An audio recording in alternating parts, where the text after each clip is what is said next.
suddenly blurry now. I wonder if anything was real. All our history's hazy, like driving in the pouring rain. Are we in too deep to heal?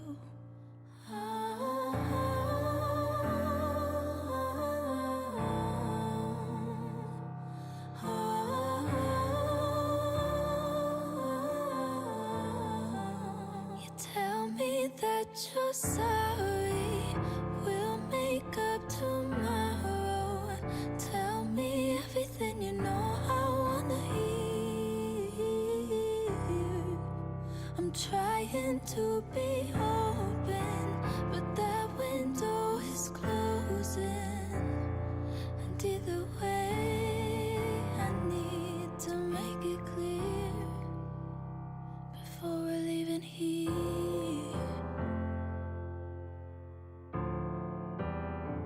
Before we're leaving here.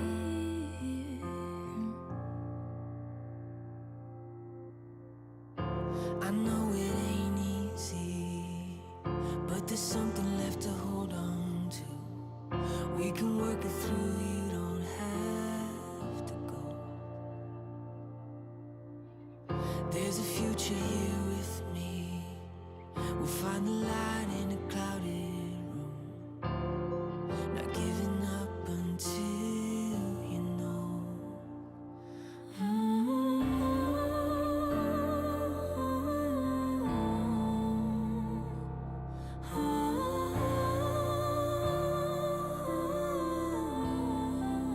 You tell me that you're sorry, we'll make up tomorrow. Tell me everything you know I wanna hear. I'm trying to be open, but that window is closing. And either way, I need to make it clear before we're leaving here.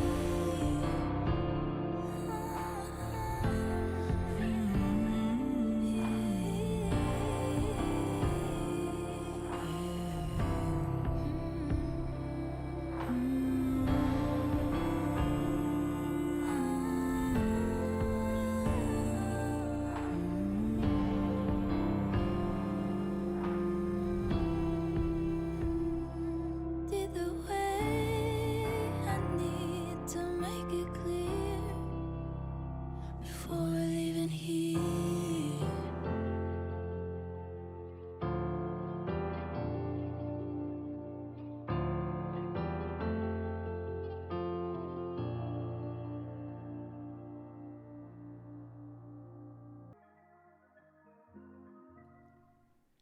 And shalom, everyone. Shalom. I want to welcome everyone to the house of the lost sheep of Israel.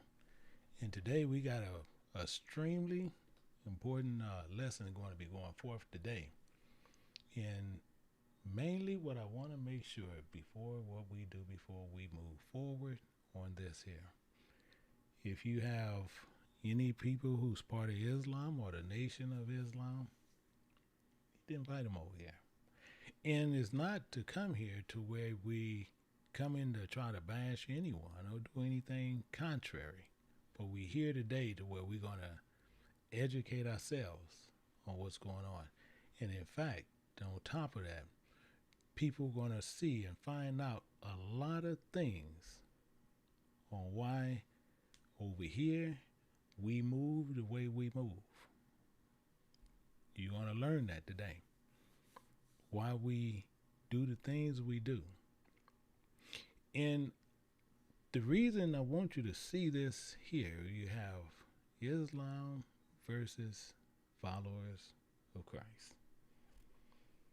And you even see it in my beginning. I do not profess anything of Christianity as far as Christian. And if you ever notice, Christians always, they go to your door to door. They're on the streets. And they do what they always known to do. They try to bully you into becoming a Christian. There are more than 45,000 different types of them. And they come out and they try to bully people. They try to bully, and then if everybody else is a cult but them. I want you to truly understand where we're coming from today. See, as a follower of Christ, a Jew, that's what a follower of Christ is. And what I want you to also see is why on a lot of things, you even have, which I'm going to show you a clip before we even dig deep into this, why you even have brothers of the Nation of Islam, why they did what they did and why they hold what they hold to. Because what Christians do, I never seen a people who can literally, I'm talking about destroy, clearly destroy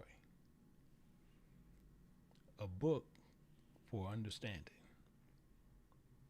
And I'm going to show you the clip of this one gentleman and why you're going to see, and he's from the Nation of Islam. But the main thing is we dealing with all Islam. But I want to show you why it's so crazy, because he's going to make an analogy. He's going to show you some things. He's going to speak about them. You're going to see once he's speaking about it, you're going to see how crazy it actually is. So before we get deep into that, we're going to look at this real clip. The flood can't be a real flood. In fact, the flood we read about didn't even happen like we thought it did. The most honorable Elijah Muhammad said that Noah and his ark is a sign. And the Holy Quran says the exact same thing. You could not have a flood that covered the whole planet Earth. Where do floods come from? Floods come from water. Is that right? That comes from rain. However, there's 196,940,000 square miles of land and water. 57,255,000 of that is land. 139,685,000 miles of that is water. Whenever the sun and the moon pull on the earth's waters, they draw it into our atmosphere, into a mist that the naked eye cannot even detect. And when that water becomes heavier than gravitational pull, they form what are called clouds, 6 miles above civilization. Then that water distills back to the earth. If it gets caught in a current blowing at a certain mile per hour, it might have been water poured out of the Ohio River. But based upon the wind, it can blow and land in Indiana. In other words, a flood is nothing more than the renegotiation of the earth's waters. Well, if there was only 139,685,000 square miles of water in the first place, and the moon and sun pulled it up, and the sun, 14,072 degrees, begins to put heat on that water, it's going to actually evaporate some of it. So whatever was pulled up comes down in a lesser percentage than what went up. So it is impossible for the earth's waters to be pulled up into the sky and then brought back down and flood the whole planet if the planet wasn't flooded in the first place. All praise is due to Allah. All praise is due to Allah. 2,348 BC, the man said, they say his ark was 450 feet long. And he got 2 of every kind. 2 roaches. That's it. 2 fleas. If he got 2 koala bears, where did he get the tree, the eucalyptus tree, to feed the koala bear? If he was going to get 2 silkworms, where did he get the mulberry leaves from for the silkworms to live off of? Some animals, according to the Bible, don't just, or in nature, don't exist in pairs, but they exist in colonies. Thus are ants and termites. So what do you do if ants and termites are here and only two got on? They wouldn't have survived, but they still here. No, it's a sign of something else, brothers and sisters. Don't you realize that if Noah had got two of each kind on this ship 450 feet long, two of each kind, in 1 year, or by the time he finished collecting all of the reptiles, mammals, and birds, he would have had 4,598 birds, 3,724 different reptiles, 7,524 mammals. His total animal count would have been 15,746, not even counting the insect world. And according to the Bible, there was only 8 people on the ark. 8 people on the ark trying to take care of 15,000. You got less animals than that at the zoo, and hundreds of zookeepers stressed out. It couldn't have happened like that. It couldn't have happened. And my question is, how did you keep the climate right on one part of the boat for the polar bear, and then keep the desert ready for the lizard? They say the flood lasted for a whole year. They was on the boat for a whole year. Don't you know how much mating would have taken place in a year with 16,000 animals? In 1 year of just regular mating, there would have been birds, reptiles, and mammals, 5,646,694 animals with only 8 people taking care of them. I don't think that happened like that. I think that's a sign of something else. The Bible said, as it was in the days of Noah, so shall it be at the coming of the Son of Man. So it's a lot of things he said was 100% correct. 100%. And there's some things that has discrepancies, but mainly what he was saying and what he wanted people to really get and understand is animals is going to do what animals do. They're going to mate as what animals are going to mate with. But to show you even more so, and why I want to make a clear distinction before we start going deeper into it, is make the deeper distinction, because we got to focus on where mainly their problem is with us. Because most people are going to always associate it with a Christian. And as I said, we're going to deal with that as it is, but to show you the same thing, why he even pulled that kind of information. We're going to look over here at Genesis chapter 7, but we're going to look at verse 2. And we're going to find out some information there that Christians hold to, but we can see in Scripture to show you how ignorant Christian Scripture and what they believe and what they teach is. Because it tells you in Genesis chapter 7, verse 2, it says, of every clean beast thou shalt take to thee by sevens, not by 2. It says the male and his female. In the beasts that are not clean, by 2. By 7s, clean. By 2, unclean. So that would have even adjusted the information. If it was animals, it would have adjusted it even more.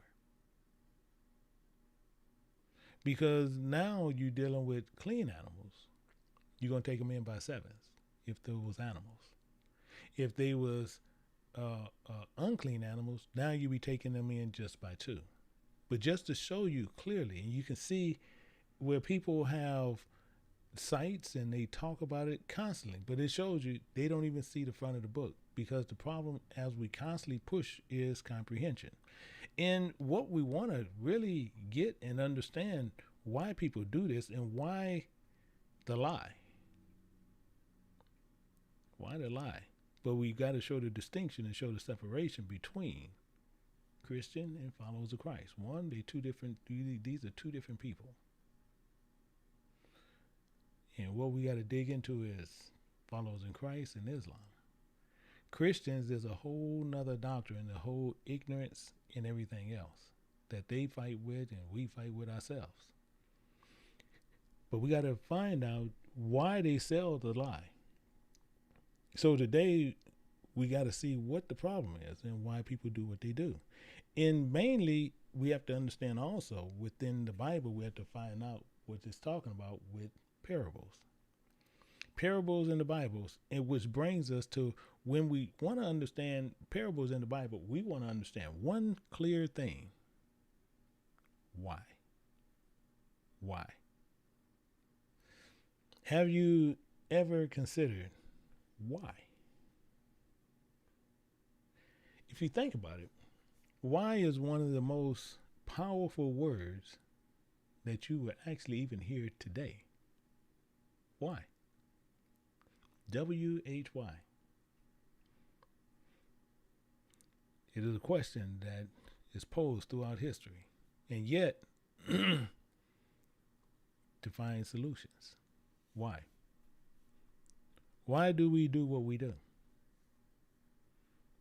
What is our driving force? How do we make the choices we make? Why? Why do we feel the way we feel? Why? Why is a term that is used by everyone and they use it, but do they really comprehend it? It's used in regular conversations, but do we really use it appropriately? See, the ultimate question that we need and to assist us to understand, one, why we have to understand the audience to reach them, to make sure we can specifically target the message to who we need to get it to. And why? Why?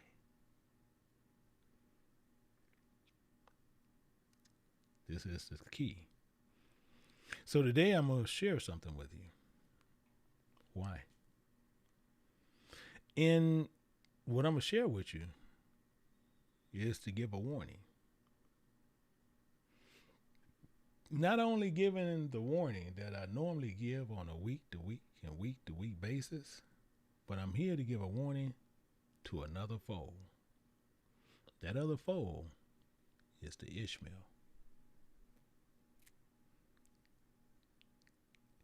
This foe is Ishmael, and is mandated from God, and it's not an idea. 100% not an idea. And we're going to find that out through the precepts in the Bible. We're going to find out a lot of things, and it's been going on for quite a few thousand years. So besides we looking at Muhammad versus followers of Christ, I'm going to name it Understanding Why. Understanding Why. It's a strong word with the question that helps us to become more productive. It even helps us become successful, even satisfies us in life. But the critical question is how you can ask yourself why.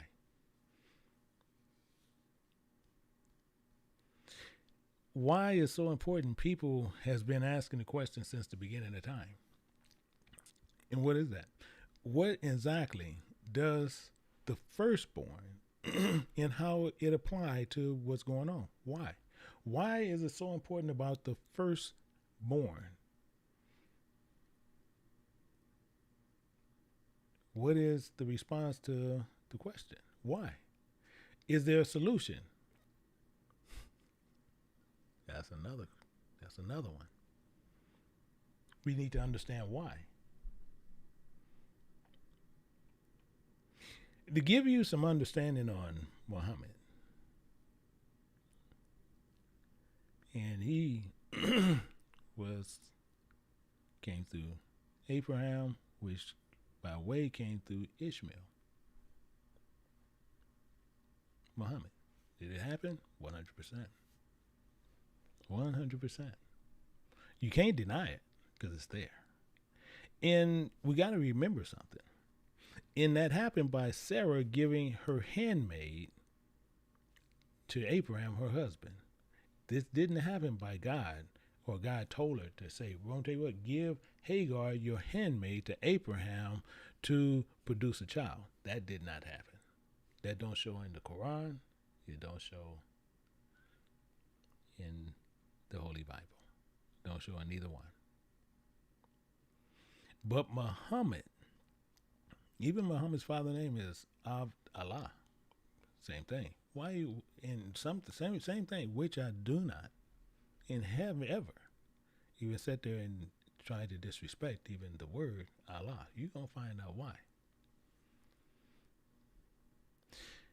And we're gonna find out same thing when you see things in different ways, because we gotta look at the Quraysh in different ways that they see it, and we gotta see in the birth that was known of Muhammad and how he was born in Mecca. And we got to see how everything works. But I need to show you, and we got to look at some things to find out what is the misunderstanding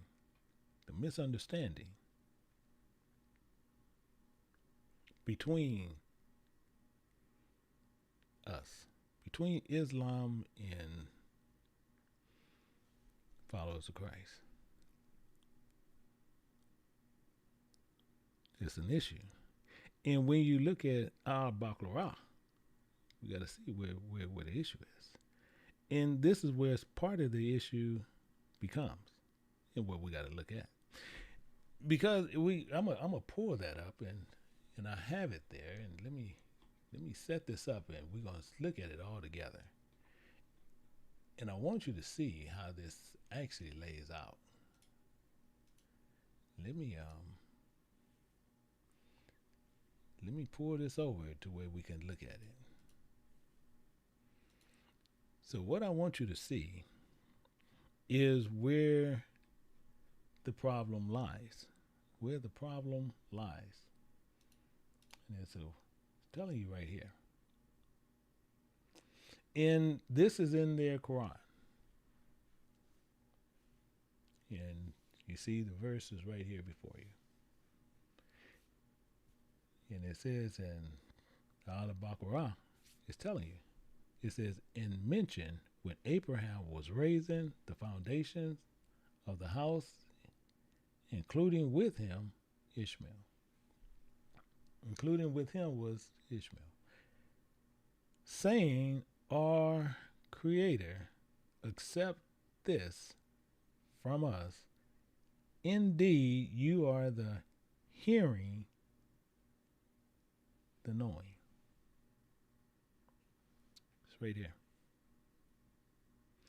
I even put in a little bit more to where we went down to verse 28. And it says, our Creator, and make us Muslims. Now, it's real particular, but you know my background. I'm a Hebraist by profession. And we have to do our due diligence even for them if we're going to sit there and bring up information on the Quran. But we want to still understand what Islam and what do Muslim mean. And Muslim mean in submission. So it says, make us in submission, which is even right there. It says, to you and from our descendants, a Muslim nation in submission to you. You see, that's what he's saying. So they want to be in submission. And it says, and show us the rights and accept our repentance. We know repentance and remembrance and works. You are the accepting of repentance and merciful. But we got to remember what Islam is. And I'll put that right there. Islam is one who submits to God. These are key things. What we want to understand as we going through this, as we want to understand how everything is working, why we doing what we doing, why we seeing the way we see things, and why we want to understand things the way we need to understand them. So this is what they run on. But we need to see what is actually happening, because this is what they said Abraham said. It's not in our book. It is in. They say it's in theirs. It's in there. I showed it to you. But I need to show you also a sign. So let's go back and we're going to look at something. I want to take you back over and we're going to look at this here. We're going to go back over here to Genesis chapter 6. We're going to pick it up at verse 5. And we're going to end up correlating and find out a lot of stuff that's going on.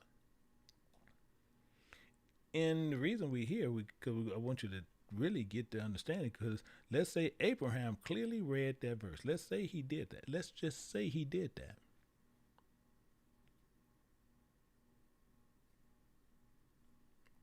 We just say he did it. But when we look at Genesis chapter 6, verse 5, it says, and God saw that the wickedness of man was great in the earth, and every imagination of the thought of his heart was only evil continually. It was only evil continually.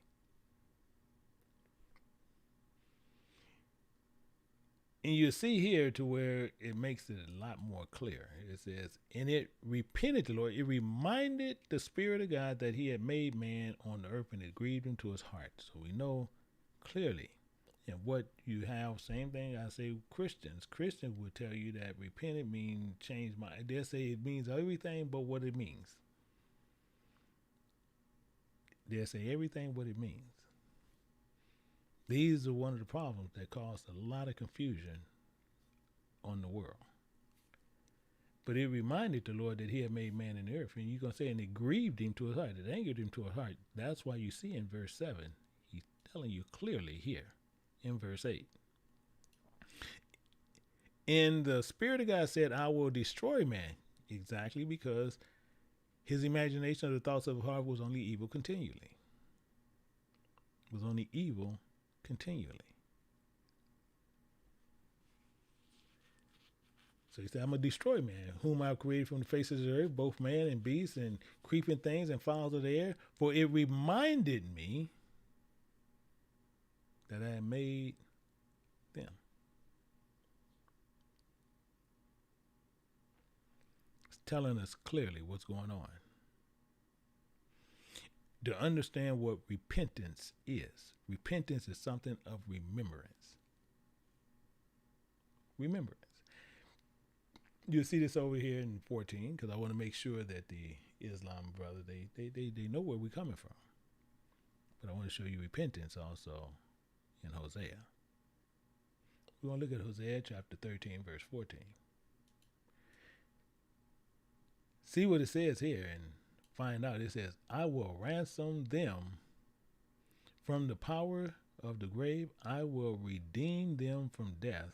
O death, I will be thy plagues. O grave, I will be thy destruction.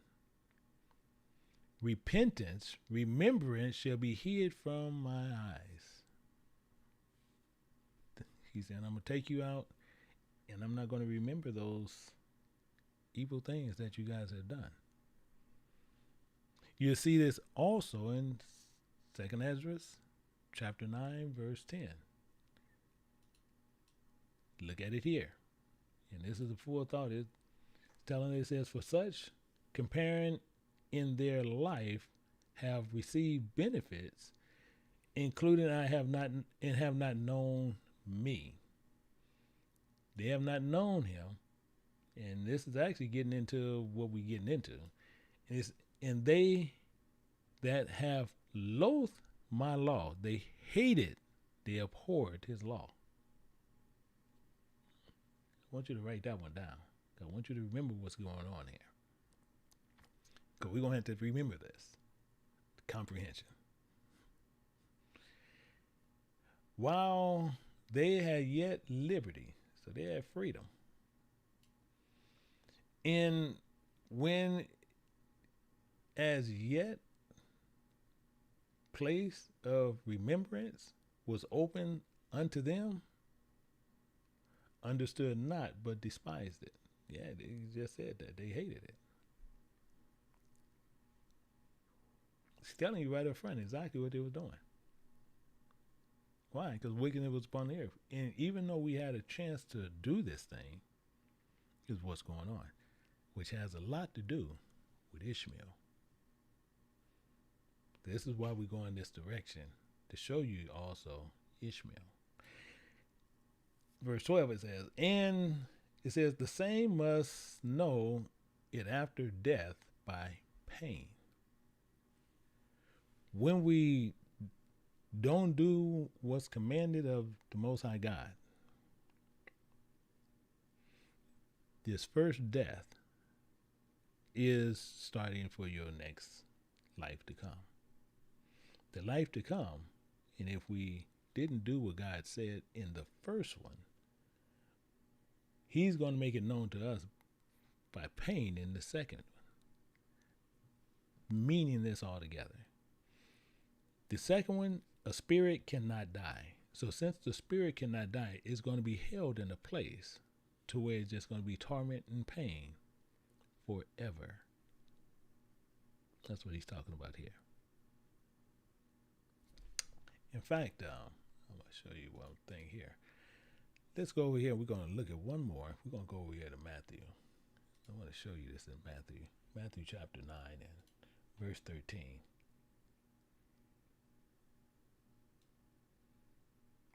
Because it's telling us exactly. It says, but go ye and learn what that meaneth. So we need to learn what this physician and everything meaneth, because we need to be healed because we're sick. We need to be sick. We're sick. And he says, I will have mercy and do not sacrifice, for I am not come to call righteous. Why would he need to call a righteous person that is sinning? No, he didn't come for that. He came but sinners to remembrance. Righteous going to do righteous things. Sinners going to do sinful things. This is what we're coming to.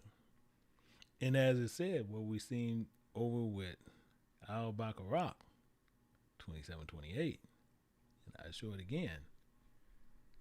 I want to show it to you. Let's go back over there and look at it to where we can get through this clear presentation. And as it says right here, it says right here in 27. It mentioned when Abraham was raising the foundation of the house of him with him, Ishmael, saying, O Lord, accept this from us. Indeed, you are the hearing and knowing. I want you to clearly get that. Because he says, O Lord, make us Muslims in submission, and from the descendants of Muslim nation. So I want you to understand this. And the reason why I want you to understand this is a couple of things. They have like the Pictals, they have the Yosef Ali, they have the Sakar. They have a lot of different books, and all of them have a different form of, we'll say, translations. In most of the translation, they go from 1997. The oldest one was found was 1930. You have the Yosef was published in 1934. Sakar was published in 1968. Muhammad Sawar was published in 1944, but it was published again in 1970. What is we getting to this?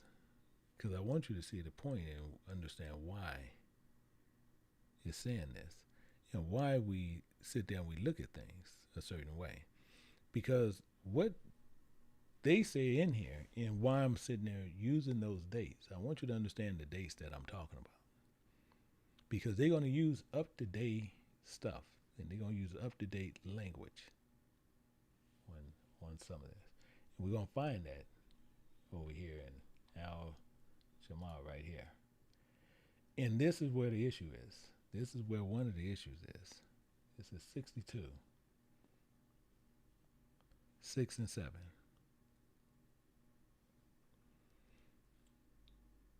And you see here where you're talking about, it says, and they're going to make a clear accusation towards Jews. Clear. Because you're going to see it here. And how's Jemo we see it says, say, O prophets, O Jews, if you have claim to be Allah's chosen people. It's right here. So they can go look in any one of their Qurans. It's going to say the same thing. If the Jews, the followers of Christ, claim to be Allah's chosen people, it don't say Christians, but it says Jews. Don't say Jewish, it says Jews. Claim to be Allah's gods, because that's all Allah mean. That's on both sides, Hebrew or in their language. It's the same thing. So if you claim to be Allah's chosen people out of all humanity, then wish for death if what you say is true. It's coming right out the Quran. Now, I'm not sitting here to bash the Quran in any way, shape, form, or fashion. But this is what it's saying. In fact, in verse 67, it says, but they will never wish for that because of what their hands have done. And Allah has perfect knowledge of the wrongdoers. Is that a true statement in the bottom? Yeah, it's a true statement in the bottom. But the main thing is, you had Christians. I want to keep going back. You had Christians telling you different things. And when you want to look at something, you want to know exactly what's happening and why. Now, we do know, and I do know that the Quran is mainly put together by many of you guys prophets, but they put together and it's basically sayings and things like that to where they want you to live by. I get that. But I want you to understand what this says here. And I'm going to answer that for you.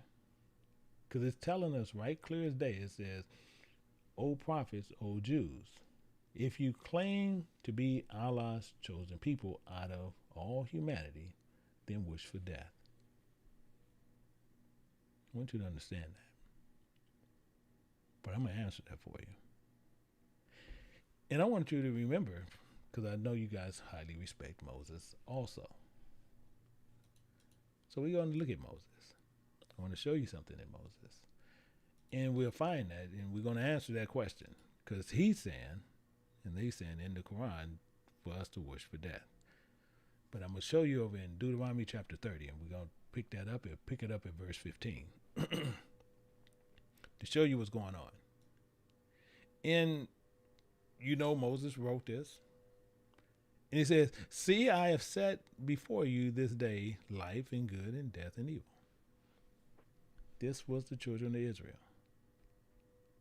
This is the children of Israel. But he goes on more to say a lot more. In that I command thee this day to love your spirit of thy God, and to walk in all his way, to keep his commandments, his statutes, and his judgments, that thou mayest live and multiply, and the spirit of thy God may bless thee in the land whither thou goest to possess it. Verse 17. But if thy heart turn away, so that thou wilt not hear, but thou shalt be drawn away, worship other gods. I want you to pay attention to that one. I want you to pay attention to that one. If you go and worship other gods and serve them, verse 19, he gonna make some things clear. I denounce unto you this day that ye should surely perish, and that ye should not prolong your days upon the land whither thou possess over Jordan, and go to possess it. So he already telling us, if we don't do this thing, we're going to perish. For whatever reason in the Quran, Islam saying we should ask for death. So this is why I want you to keep that in mind. Over here, he's telling us, if we worship other gods, we are 100% going to perish, because it's right here in the word, and we believe God. And it tells us more for right here what's going on in verse 19. I call heaven and earth to record this day against you. I have set before you life and death, blessing and cursing. Therefore, from the mouth of Moses, from the Spirit of God, therefore choose life, that both thou and thy seed may live. This is a contradiction between the Quran,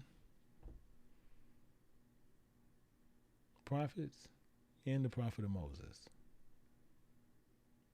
This is a difference between the Quran and the prophet of them, as with the prophet of Moses, coming from God. Because this one is telling us we should wish for death. Moses is saying wish for life. So we have an issue there. We have an issue there. This is what we want to understand here all the time. We want to understand how this all goes, what that is saying. I want to show you even more so what he's talking about here. We're going to go a little bit deeper there and let's look at it a little bit more. In Second Address, we're going to look at chapter 7. We're going to look at chapter 7. And we want to look at this a little bit more and understand a little bit more what's happening here. In chapter 7, verse 129. Chapter 7, 129. Actually, I wanted to go through chapter 7, 29, 29, went too far. And it's telling us a little bit more, but we want to understand something else a little bit closer, because we're going to find out something about this guy. It says, after these years shall my son Christ die, that all men should have life. I want you to remember that. We should live, but we want to also understand this. We want to understand that. The reason we want to understand this here is we want to make sure that we live. We want to make sure that we live here. To understand it. Because the same thing is what we need to do, and we have to do things according to a certain way. Because God is looking to reconcile what's coming back. And we got to see this here. I want to show you that here to make sure we see what's going on there. I want to show you in Colossians, and then we're going to go dig a little bit deeper. Colossians chapter 1. We're going to look at verse 21.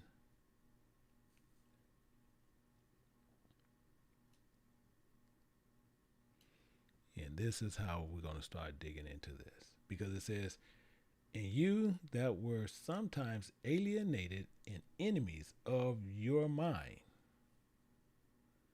by wicked works. Now, he already told us to choose life. But the same thing, I want to show you again. Because I want to make sure we're clear together here. Because I'm not trying to sit there. I'm not trying to sugarcoat what we did. But we got to find out what both of us did. Because I'm holding to what you said here. You said, say, O prophets, O Jews, O followers of Christ, if you claim to be Allah's chosen people out of all humanity, then wish for death if you say is true. But they will never wish for that because of what their hands have done. And what they said we had done, we was wrongdoers. I showed you that in Genesis chapter 6, verse 5. We're not trying to hide from that. We're not hiding from that. That's what I want you to understand. And that's why I'm sitting here. I'm saying, I'm explaining to you what we did. Now, I don't have nothing to do with the Christians. The Christians, they on a whole nother tip. But don't associate, which most times you don't in your Quran. You don't associate Christian, but you kind of click us together. Because you'll say Jews and Christians, then that's not cool. Because if the Bible, you say your Quran is 15 to 1400 years old, Christian was not used in that time period. But as we look here, and we look at verse 22, it's telling us, but through wicked works, it says, now have reconciled in the body of the flesh through death is present present you holy, separated, and unblameable and unreprovable in his sight. It's right there. It's right there. And the problem, I know where most of it's still coming, because you're still sitting there saying we was wrongdoers. Yeah, I get it. We were wrongdoers. Many of us still are today. I'm not arguing that fact. I'm not arguing that against anything. And why you saying if we're the chosen ones and we say that it's true?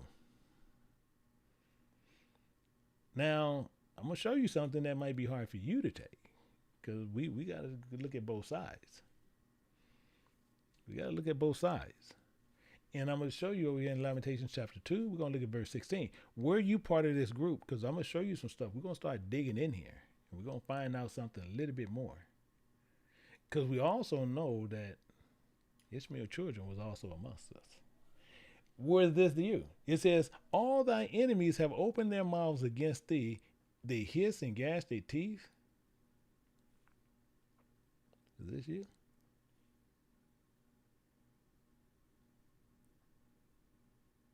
They gash their teeth? Was this you?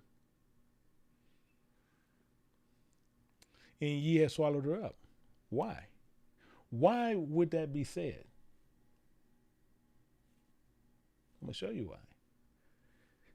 I want to show you back again. I'm going to go back here again, and then we're going to go back and why. I'm going to go back. We're going to look at this one more time, and we're going to see this again. So I'm going to show you right there where we're looking at it, right here in Lamentations. I want to show you this. I'm going to show you this one more time, and we're going to look at this one more time. And to find out more so what is going on. More so what is happening. When you look at this, and it's telling you all thy enemies has opened their mouths and had gashed their teeth, and they say they have swallowed her up.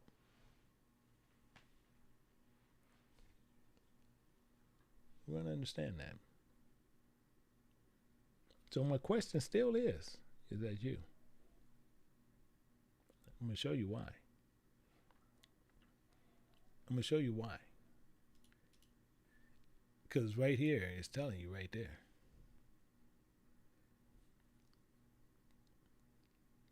We should ask for death.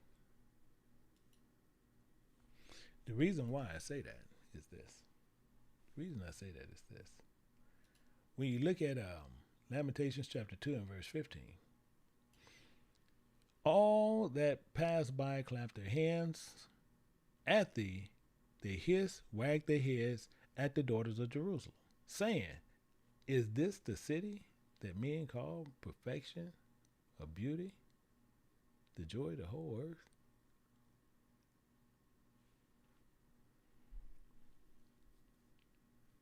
Is that you? So the question is that you guys saying this?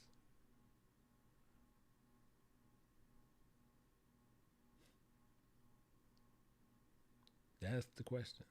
Is that you guys saying this?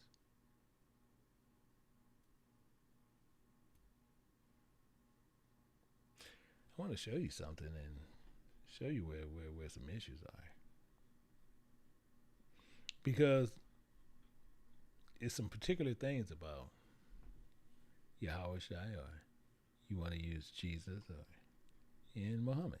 Some real peculiar things, but it's still some peculiar things still that's said in the Quran. And I want to show them to you. And we're going to look at a couple of other ones. I want to take you over here to the main one. If we want to look at 2:11, did I get the 2:11? Yeah, got it right there, right here. And this is what I want you to pay attention to. We're going to look at that one. Al-Baqarah. It says the Jews and Christians. That's why I say we don't have nothing to do with Christians. I'm going to deal with that in a second. But it says each claim that none will enter paradise except those that are their own faith. These are their desires. Reply, O prophet, show me your proof if what you say is true. This is coming right out the Quran. And I know the ones who have a Quran, they know it's coming out of there because they can pull it right up. But verse 12 says, but no, whoever submits themselves to Allah and does good will to have their reward with their, not to Allah, with their creator. The reason I'm highlighted that, the reason I have it read, because I want you to really clearly get where we're going to run into an issue. Here. We're going to run into an issue. Because if they submit to Allah, the one God, and do good to Allah, the one God, how would they get a reward with another God, their creator? How would they get that with their God? And it says, and there will be no fear for them, nor will they grieve. We see it's an issue here. And I know you should see where the confusion is. The reason why I say that and where the confusion is, we're going to go down to Al-Baqarah 132. I'm going to show you where we having the issues at. This is where we having the issues at with the Quran. We looking at Al-Baqarah 2:132 to 133. And we're gonna see something that was said. And it's saying here, and this is evidence right here, because it's right here before us. It says, this is the advice of Abraham, as well as Jacob to his children, saying, indeed, Allah have chosen for you this faith. So do not die except in a state of full submission. Now, we accept to die in a state of full submission. I agree with that piece right there. They actually got it, because right here is a semicolon. So that was done with that. But do not die except in a full submission. That's a true statement. 100% true statement. I have a problem with the rest of it, but who am I? I'm just showing you where the issues are. Verse 133. It says, or do you witness when death come to Jacob? He asked his children. Now you saying something about Jacob. Now we know you're going to hold to Muhammad, but you're making a statement about Jacob. Now I'm not going to go into Muhammad, but I'm going to show you what Jacob did once we read this. It says he asked his children,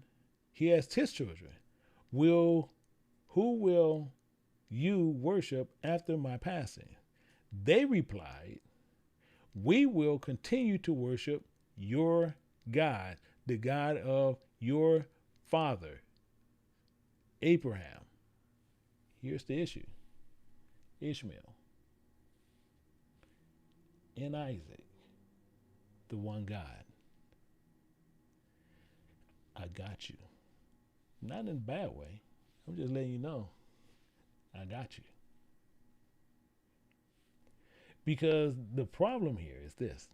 We're going to find out later. See, Ishmael growed up around Abraham for 13 years. That I know. Scripture support that. So do Ishmael know that one God? Yeah, we're going to go through that. But the main thing is, Ishmael is the older son of Isaac. We agree with that. No arguments with us there either. No arguments there. But we got to find out some things with Ishmael. And we're going to find out some real clear things about Ishmael. This is what we're going to get into.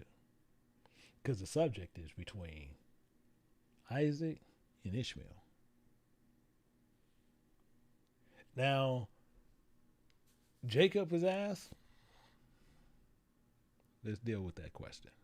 We're going to deal with that question. We're going to look at it all together. Because I even put here, you can see the answer in Genesis 49, which was a note to me, as well as Yahushua even saying in Matthew 15:24. We're going to look at that one also. So let's go over there and we're going to look at this. Let's look at this all together. Find out where the issue is. And he said they said that. But let's see, what did Jacob say? We're going to go to Genesis chapter 49. We're going to pick it up at verse 1. We're going to go down just a little bit. We're not going all the way down.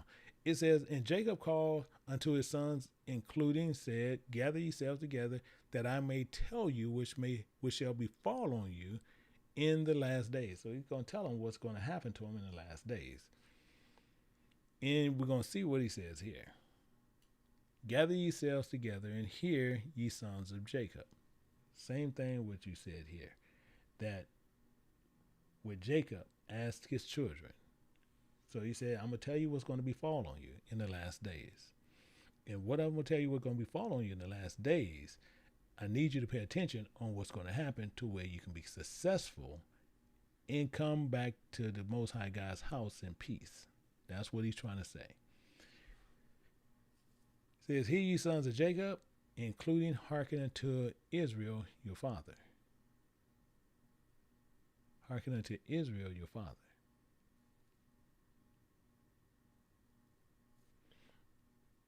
He didn't say Allah. Now, Allah, God, mean God, 100%. 100%. Is he the one God? 100%. I'm going to agree with you there too. You can't argue the point. Because do Ishmael know who God is? 100%. Do he know who the one God is? 100%. But is he doing something he should be doing? 100%. 100%.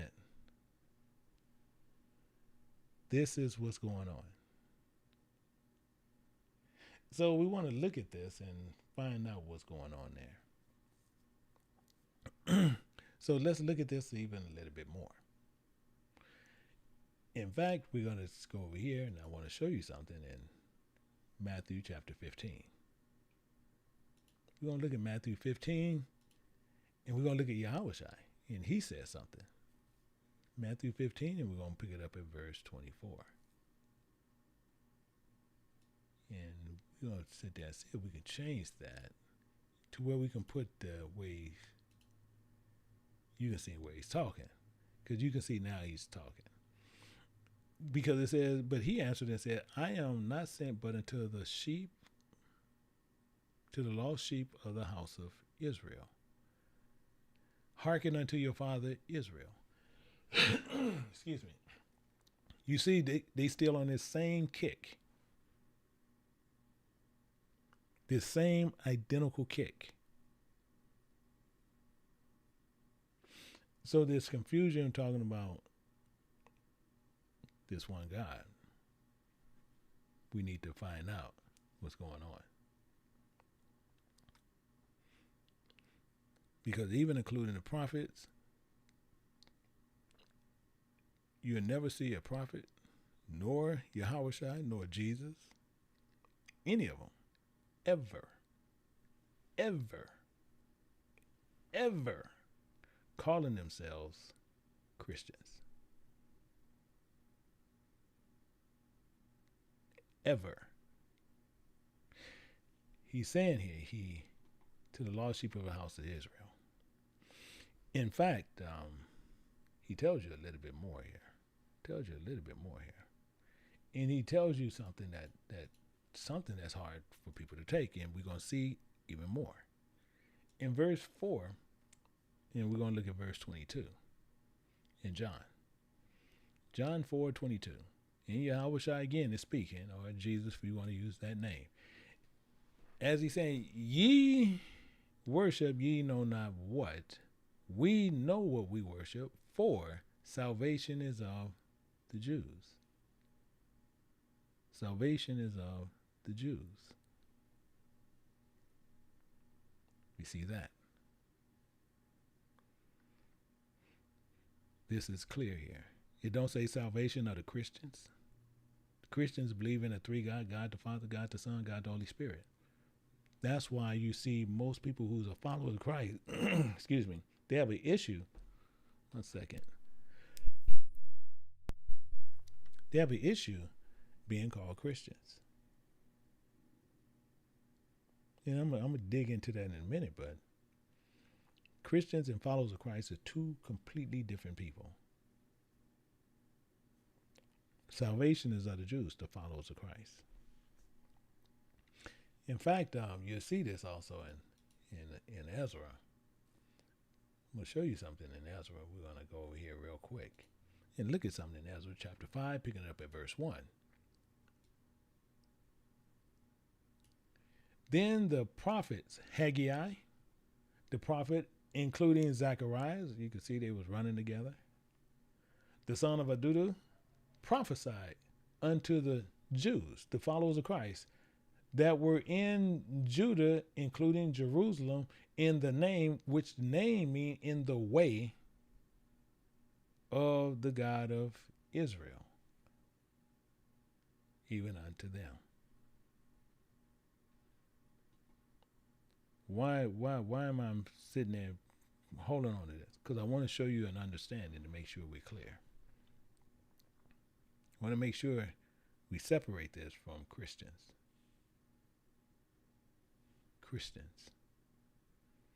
One of the biggest problems people have is trying to tie people to what they're not. Christians means mad, crazy, stupid. And I'm going to show you that in 1 second. Followers of Christ is not that. But people will treat them as one. Christians are just mad, crazy, stupid.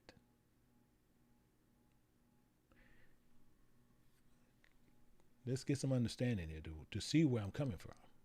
And I want these Islam boys to really understand where we're coming from on this. I'm going to pick this up in Acts, and we're going to look at something in Acts. Acts chapter 11, we're going to look at verse 25. And tell you a couple of things what's going on in here to where we'll see and clearly get a full picture of this.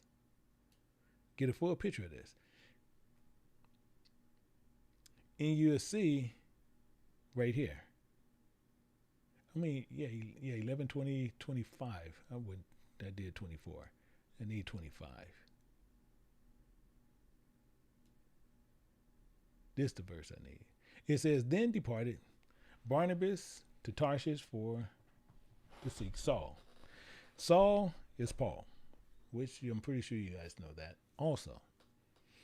And he went there. And I'm going to show you some things that he did. Verse 26. And you're going to see what something that happened. What Paul and them was doing, They was over there teaching in Antioch for over a year. They teaching people that God is going to raise the dead. But he's talking about the Spirit, and these people thought these people was crazy. You're going to see them, they saying this. In verse 26, it says, when they had found him, they brought him unto Antioch. When they found Paul, or Saul at the time, they brought him unto Antioch.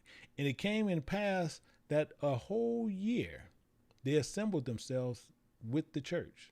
So they assembled themselves with everybody else and taught much people. And they teaching people how God is going to raise the dead. Including the disciples were called Christians first in Antioch. It was called Christians first in Antioch. You have people who calling themselves Christians, they just personally calling themselves stupid. I'm not going to sugarcoat it because that's what they're doing. And I'm going to show you that to where we can all clearly get the understanding here. So let me pull this up. Excuse me. Let me pull this up to where you can see exactly where we're coming from. I want you to clearly see where we're coming from. And to show you that, because the first thing you're going to see is this. This is the first thing you're going to see. And the reason why this name has changed around a little different ways, which I'm going to show you over there. But the name is Cretan. And you're going to see this is what this is coming from. In fact, let me go over here too. Let me do this one too. I wanted to go over here to Titus to show you where everything's coming from. Titus, and why you don't tie a follower of Christ. And some Christians, they might even try to disguise themselves later. Well, I'm a follower of Christ, but all you got to do is listen to them, because they're going to talk about three gods. They're going to talk about three gods, and you'll know exactly who they are. And they're going to tell you that Mary was impregnated by God. They're going to expose who they are no matter what. It says one of themselves, even a prophet of their own, said, the Cretans, that's who these are. That's who these are. And I'm going to prove the point, are always liars. I want you to clearly get what the Bible is saying. And I'm going to show you over here. All they did is just change some of the letters. But Cretan and Cretans, the same thing. It's identical thing. Same with what they'll do. They'll just change the wording sometimes. And it says always liars, evil beasts, slow bellies. And it's telling you over here, it's telling you stupid, vulgar, insensitive person, cold-clotted. And it's telling you this, the word Cretan. And let me go down and we're going to see where Cretan come from. I want to show you that, where they come from. And as we go down, you'll see the history and etymology for Cretan. So where did Cretan come from? Where did it come from? And you'll see it's a dialect, but you see Christian is here. It's there. It's right here. So Cretan don't mean nothing but stupid, but Christian is the same identical thing. It's the same thing. You see it also here. The English language, where it talks about no shortage of cruel names for people. And one of them is Cretan, which is right here in the Bible.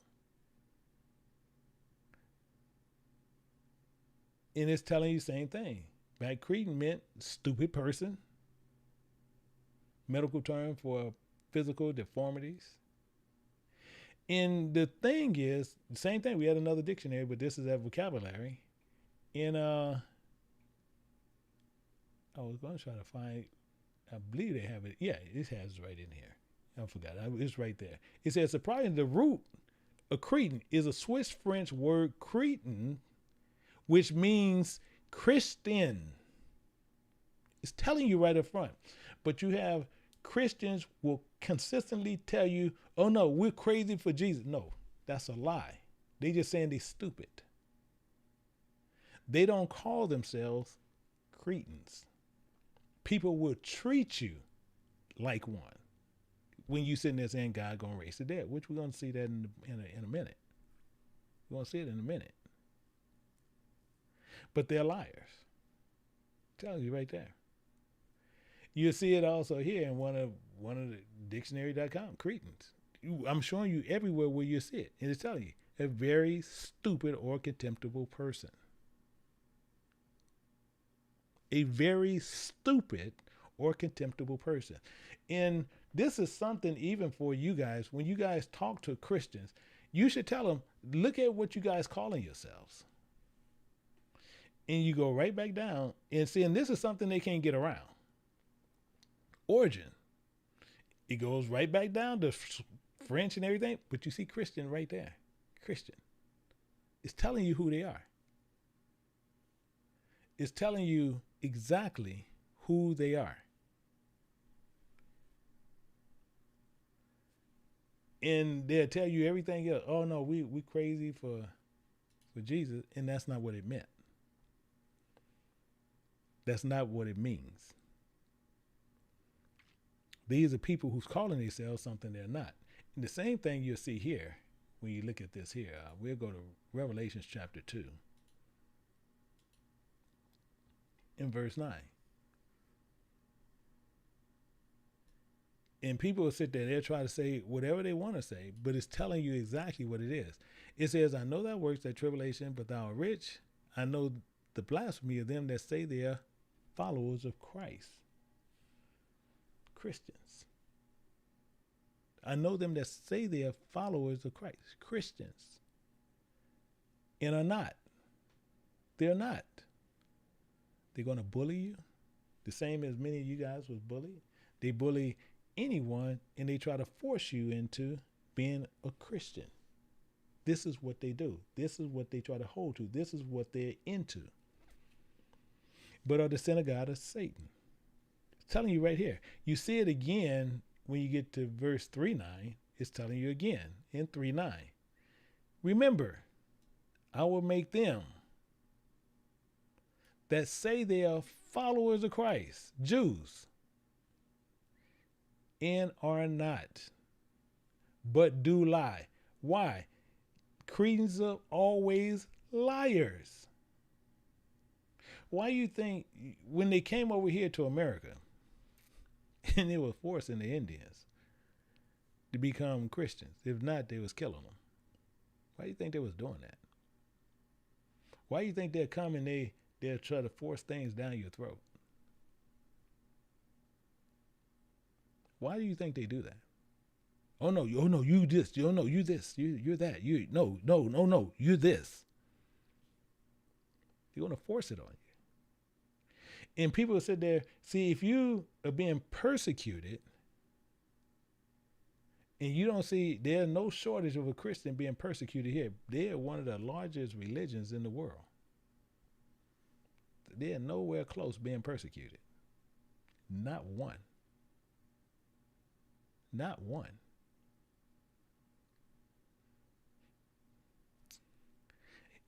And they are who we're showing you what they are. But let's get let's get a little bit more understanding on them, on what a follower of Christ is. We're going to find this in Acts chapter 26, and I'm going to show you in verse 1. I want to show you in verse 1 because I want you to see something, and you're going to see where people will sit there and they lie to you. They slow bellies. And that's why I showed you the gentleman at the beginning. He was talking about the Noah's Ark. It's crazy. It's his 100.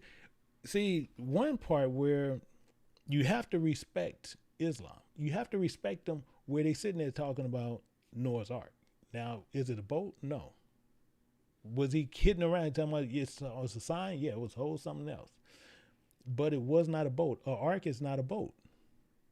That's why he was putting the two and two together, and it's not adding up in his own head. He's sitting there like, no, how you got two of everything, two roaches, two this, two that, and then if they all made in a regular mate, you got this many of this. Why you think he can't comprehend that? Because it makes no sense. Absolutely no sense. But where do those doctrines come from? They come right out of the Christian church. Come right out of the Christian church. They teach you those doctrines. They teach you that they even move more so, say, well, he didn't have sex with me. He took his sperm and put it in Mary. God's a spirit, 100% spirit. I didn't know God had sperm. Then you got God the Father, God the Son, God the Holy, and they all equal in power. You got one begging for his life. He down here, Lord, if this cup will pass from me. These things we have to understand. But where did those stories come from? Christian. Dumb, stupid people that are liars. It's telling you in the Bible itself. They read the Bible and they telling you themselves they're liars. What are you? I'm a Christian. They telling you right up front, I'm a liar. Whatever I need to do to get out of this. And I want to show you this with Paul. Because Paul, remember they showed you in Paul in Acts, right over here. Paul and them was over there teaching for a whole year in Antioch. And as he was teaching in Antioch for a whole year, and Paul telling people about God raising the dead. So with that, they caught Paul one day and they wanted to try to kill Paul. And as they wanted to kill Paul, Paul wanted to talk to King Agrippa. So King Agrippa, he ended up getting to King Agrippa. And I want to show you King Agrippa. We're going to see it right here in Acts chapter 26. We're going to look at verse 1. And King Agrippa tells Paul, he says, then King Agrippa said unto Paul, thou art permitted to speak for thyself. Then Paul stretched forth his hands and answered for himself. Thou art. And we want to understand something about Paul. I want you to really clearly get where Paul's coming from. Because Paul was a Pharisee, 100%. But Paul lived as one for most of his life. And he was taught by one of the most dangerous men of the Pharisees, which was Gamaliel. I'm going to show you. Let me show you Gamaliel. I want to show you Gamaliel to where you can understand where Paul's coming from. We're going to see this in Acts chapter 5, and we'll pick it up at verse 34. And he going to say a couple of things. In verse 34, we're going to see something. 5:34. We're going to find out who this Gamaliel guy is. To show you the kind of weight this man had. You see it here. Then stood there one of the council, a Pharisee, named Gamaliel. This is who Paul learned under. Paul learned under this guy. A doctor of the law. Now, you have a lot of them who knew it like Nicodemus. But Nicodemus wasn't like this guy. This guy was dangerous. He was dangerous. Why? Because he knew both doctrines. And he can blend them and mix them and make you blaspheme God. Paul mastered that. Paul made a lot of people blaspheme God and he put them to death. Gamaliel had that kind of skill. And to show you how much skill this man had, Gamaliel, he had a reputation among all the people. He had a reputation among everyone. And commanded to put the apostles, because Jesus, he's off the scene. And he was commanded to put forth the apostles forth for this faith. He was commanded to put them through hell. Wasn't for Paul, they would have had problems. This guy was nothing to play with. And we're going to see what Paul talks about him. We'll go down to Acts chapter 22. We'll pick it up at verse 3. We'll show you how Paul was running. And Paul tells you here in Acts chapter 22, verse 3, it says, I am verily a man which am a Jew, born in Tarshish, in the city of Cilicia, brought up in the city at the feet of Gamaliel. I was brought up by this guy. and taught according to the perfect manner of the law of the fathers, and was zealous towards God, as ye are this day. He's saying the same way y'all are zealous towards God, y'all jealous towards God. That's how we was back then, but that's how y'all are today, and don't even know it. And Paul knew the perfect manner of the law, both sides. Makes him an extremely dangerous man. That's what God put him to work. And Paul, as I said, Paul was teaching about what was going on. Let's go down a little bit, because Paul was teaching for 1 year over there in Antioch about why they called him a Christian. You're gonna see why. And we're gonna look down in verse 8 in chapter 26 of Acts, verse 8. And Paul tells you, he says, why should it be thought a thing incredible with you that God should raise the dead? What's the problem? What is the problem here? You see him saying that. Paul telling you this. What problem that you guys have? He's explaining to you that God going to raise the dead. And this is what Paul was teaching in Antioch. They got him. And he said, Paul's sitting there saying, well, why is it such a hard thing to see this? This was the problem. You go down to verse 14. And if you want to read the whole thing, read the whole, because we only hitting parts that we need to know to show you and to show these Islam brothers the separation.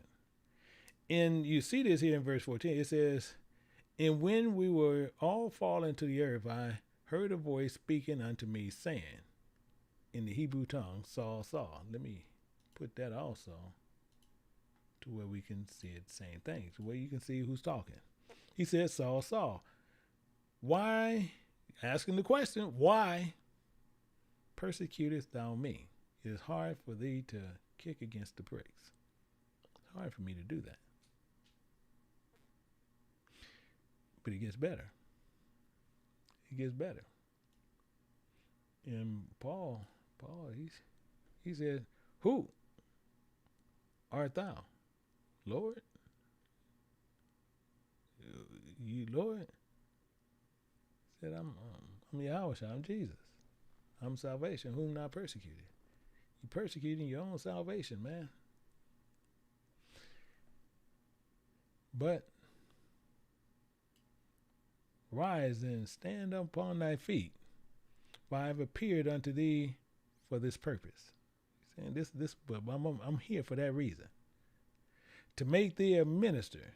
You're gonna make him a servant, including a witness both of these things which thou hast seen, including of those things in that which I have appeared, I will appear unto thee. It's telling Paul straight up, boy, I'm getting ready to put you to work. I'm going to put you to work. I'm going to make you a minister. So in a nutshell, that's what Paul was doing. This was what Paul was doing. In a nutshell. Paul is changed from one end to where he's starting to do the other. Let's go down. We're going to pick it up some more. If you want to read the whole thing, just read the whole thing. But we picking up the main parts where we can get what's going on. And Paul telling you what he was doing, he says everything what he was teaching, that Christ should suffer and that he should be the first that should rise from the dead. See, again, he's talking about rising from the dead. And to show light unto the people, including the Gentiles, which it tells you in 1 Corinthians chapter 12, verse 2, that we were Gentiles of the mind. He's telling us this. The point on the focus is this. As Paul's saying this, you're going to see Festus say exactly what we've seen in the dictionaries and everything else, as well as the Bible. And it says, as he thus spake for himself, Festus said with a loud voice, Paul, thou art beside thyself. Much learning had made you thee crazy, mad, stupid. It's right in front of you.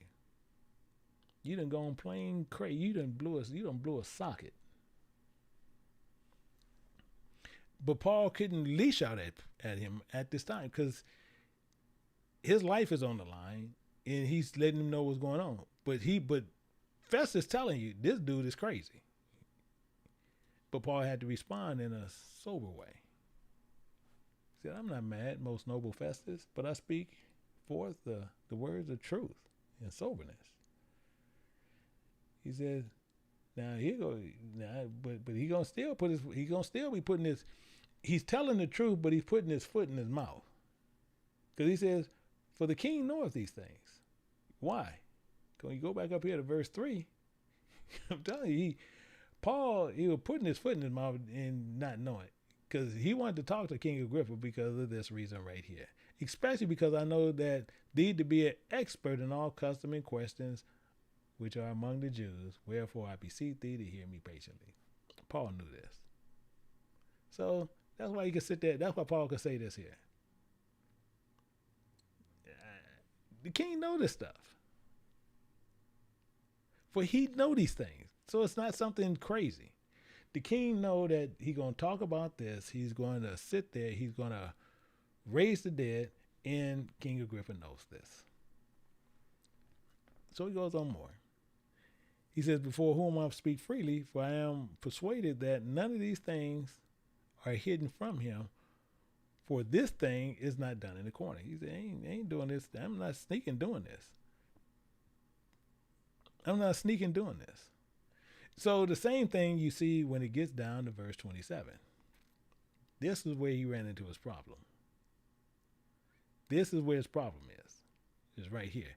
It shouldn't have been a problem because the king is an expert in it, but it's a problem because it's a lot of people there where he's speaking.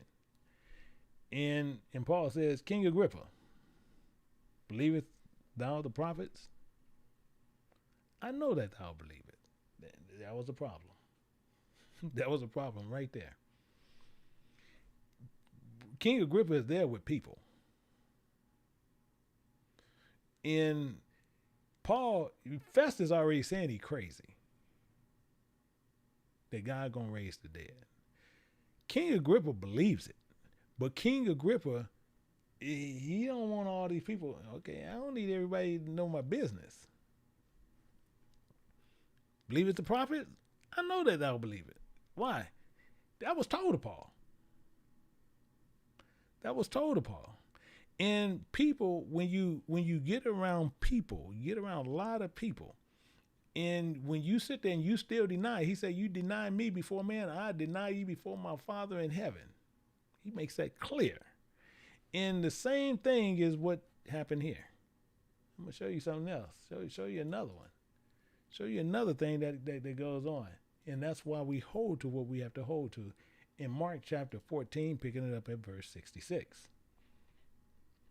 And you'll see the same thing on what Peter did.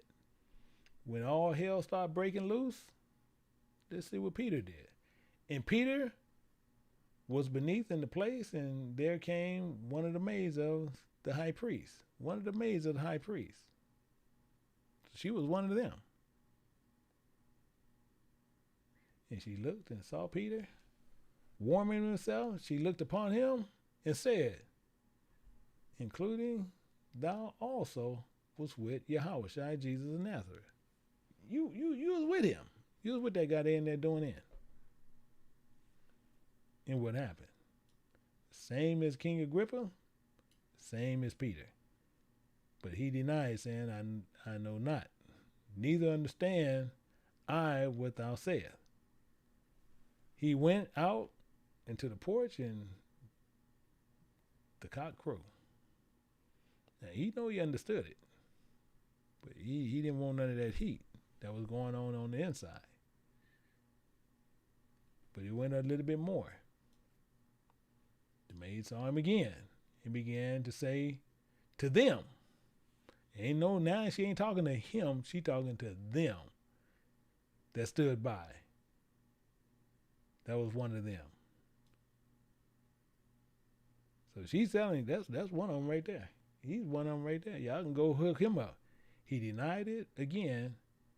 And a little after that they stood by, said again to Peter, surely I know you it. Thou art one of them thou art that a Galilean, and they speech agreeth thereto. You talk just like that dude that was in there. The one they putting that hurt on, you talk just identical like that guy. We know you him. We know you tied to him. What did Peter do? He began to curse and swear, saying, I know not this man whom ye speak. I don't know that dude. Same with King Agrippa. Same as King Agrippa coming down. In the second, the cock crew. And Peter called to mind the words of Yahweh said unto him before the cock crowed thrice, thou shalt deny me thrice.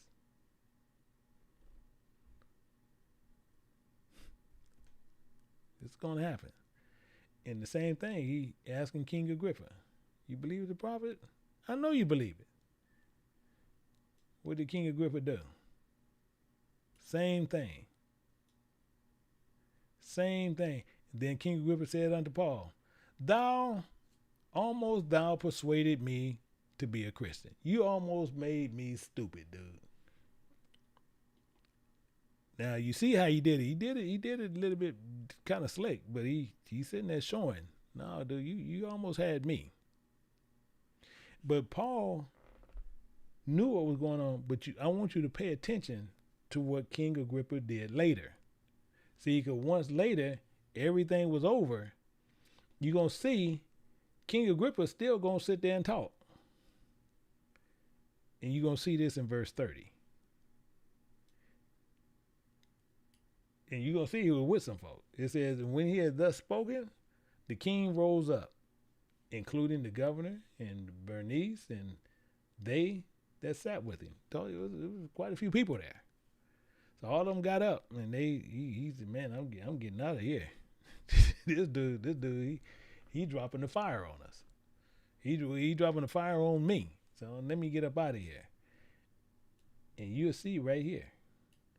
And when they had gone aside, they talked between themselves, saying, this man doeth nothing worthy of death or bonds. He didn't do nothing crazy. All he was talking about is people going to raise from the dead.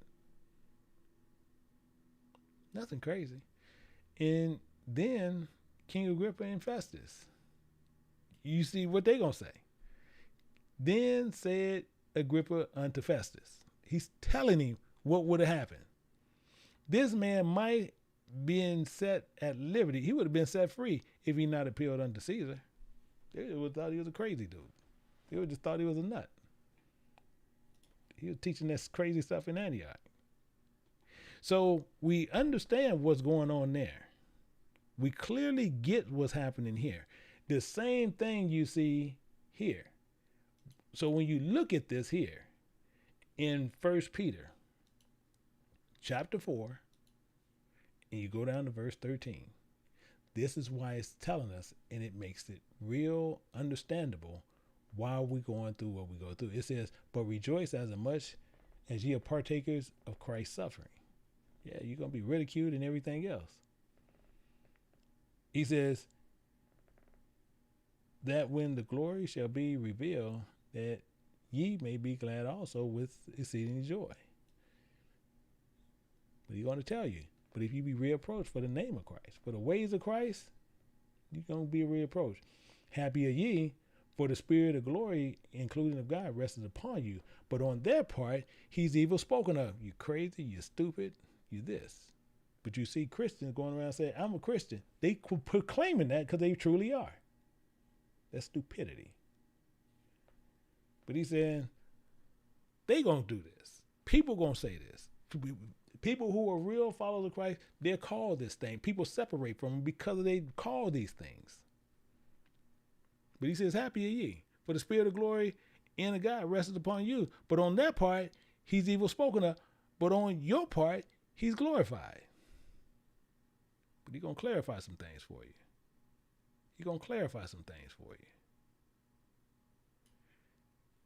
But let none of you suffer as a murderer. You can suffer as people calling you stupid, crazy. You can go through that. People going to separate from you. You can deal with that. You can let people, I don't want to deal with them no more behind this. You can deal with that. Well, I don't want to invite them over to this event. I don't want to invite them to this event. You can deal with that. But let none of you suffer as a murderer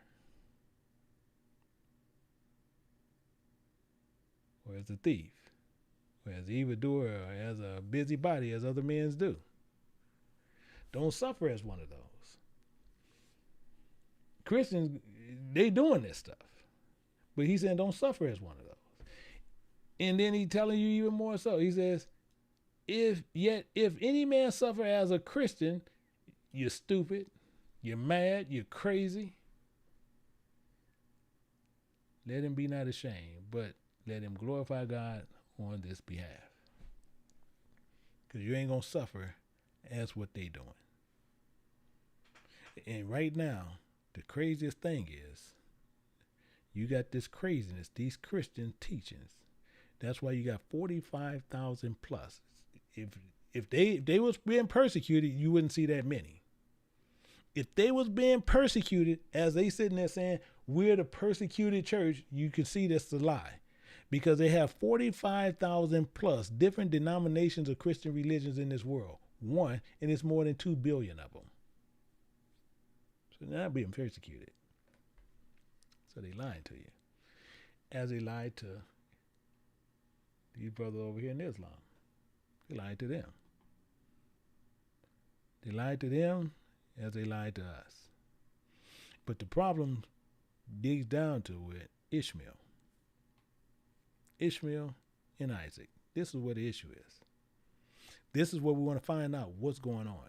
And let's deal with some of that and find out. But I want to make sure you clearly knew we don't have nothing, absolutely nothing to do with a Christian.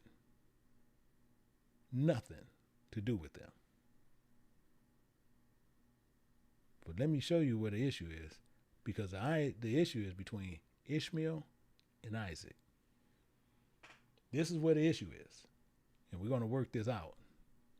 Let's go over here to Genesis and we're going to find out what's going on. We're going to pick it up in Genesis chapter 22, picking it up at verse 1. And let's look at this in a close way because I know they're going to base it on this. They're going to base it right on this. It says, it came to pass after these things, did God tempt Abraham and said unto him, Abraham, and he said, remember, here I am.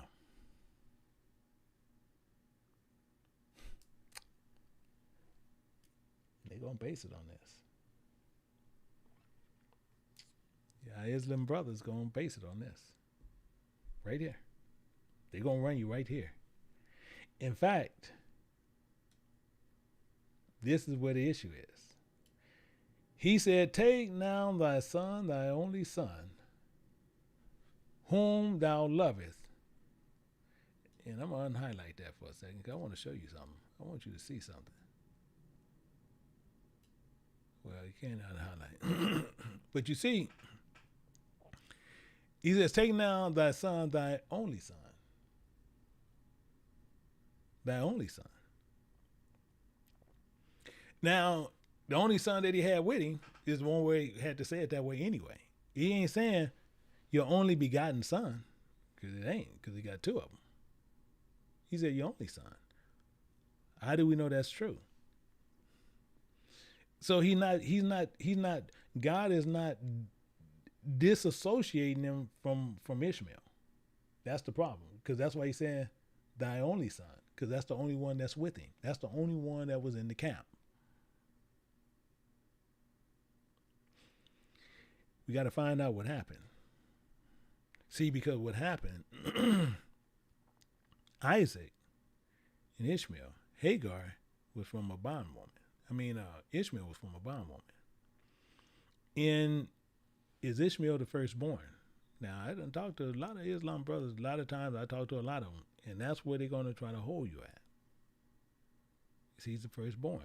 That's 100% yes. You can't deny it. But I want you to see something to where we can get the better understanding and find out at least. Let's find out what's going on besides having an argument or having an issue with what's happening. Let's see what happened. And you'll see this here. what happened? Because none of us going to argue about Abraham and Sarah. You can't argue the point. And it says, now Sarah, Abraham's wife, bare him no children. True, 100%. And she had a handmaid, an Egyptian, whose name was Hagar. No excuses. No complications here. No complications here. Now, what we want to know is this. Hagar name actually means flee or fugitive. That's what Hagar names mean. But we want to understand what's going on. We want to understand completely what is happening here and why it's going out this way. You look at verse 2. And since she had no children, we're going to deal with a couple of things. Sarah said unto Abraham, remember now, the Spirit of God hath restrained me from bearing. I pray thee, go into my maid. It may be that I may obtain children by her. And Abraham hearkened to the voice of Sarai.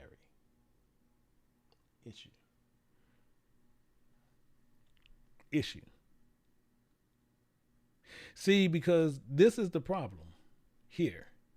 I'm going to show you something even later, what went on, and then we're going to even go back again and find out even more so. But I want to show you something here in Genesis chapter 18 and verse 9. And then we're going to even go back in time with this. In Genesis chapter 18, picking up at verse 9, we'll show you something here. Now, this is afterwards. Because we had 18 here, this is 16 here, but we're going to go back and we're going to see what was originally said, but I want to show you issues that's went on. And the Spirit of God that came to Abraham and them, and he talked with him. And he said unto him, where is Sarah thy wife?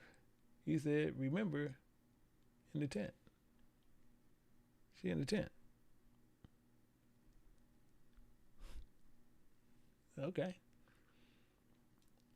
So, the Spirit of God is sitting there, okay. He said, I will certainly return unto thee. So he made him a promise. I'm going to promise you I'll be back. Because when he said, I will certainly, he made a promise. And that certainly is a promise. And he said, according to the time of life, including, lo, Sarah, thy wife, shall have a son. And Sarah heard it in the tent door, which was behind him. Now, she heard it. She heard this. And I want you to look at something. I want you to keep something in mind. We're going to put some things in play to make sure we can't break them. We're going to go to Numbers chapter 23, and the same thing for our Islam brothers. Same thing I want you to see here. We're going to go to Numbers 23, verse 19, because I'm going to show you, because you're going to start seeing what the issue is. And we're going to find out here in which some things still, this is Moses wrote, and we know we cannot break stuff that Moses wrote, period. And it tells us right here in Numbers 23:19, it says, God is not a man. We're going to both agree to that, because God is not a man that he should lie. We know God cannot lie. Neither the Son of Man that he should repent. Had he said and shall not do it, didn't he say, tell Sarah, I'm going to return and you're going to have a baby? You're going to have a son. He said it. He said, shall not he do it? Have he spoken and shall not make it good? Okay. He said, I'm going to come back. And she going to have a kid. Now, the problem is with Sarah. Sarah, she kind of, she knew what was going on, because now Abraham and Sarah was old and stricken in age. It ceased to be with Sarah after the manner of women. I mean, she was past the age of having children. She's past that age. But the problem is, she's dealing with God. She's dealing with God. But Sarah, she did it. So therefore, Sarah laughed within herself. She laughed. Now, most people don't know. Laugh is mocking. Most people don't know that. But laugh is a sign of mocking. Most people don't know that. But that's what laugh is. she laughed, which was a sign of mocking God. And she laughed within herself, saying, after I am waxed old, shall I have pleasure, my Lord being old also? He's old as dirt too. He just as old as I am. We both older than both our birthdays. And should we have children at our old age? So, pick it up at verse 13. And the Spirit of God said to Abraham, wherefore, he said, hey, did Sarah laugh? Abraham, did Sarah laugh? Saying, shall I surely bear children which I am old? So dude, wait a minute. Abraham, did your wife laugh at me? Was she laughing? Because he's telling you, wherefore, why? You see that right there. Wherefore? You see it right here. Wherefore? Why? Why did Sarah laugh? Wherefore? Why did she laugh, saying I should surely bear a child? What she was laughing about? I'm telling you. Why? Why is she gonna mock me? And I told you this.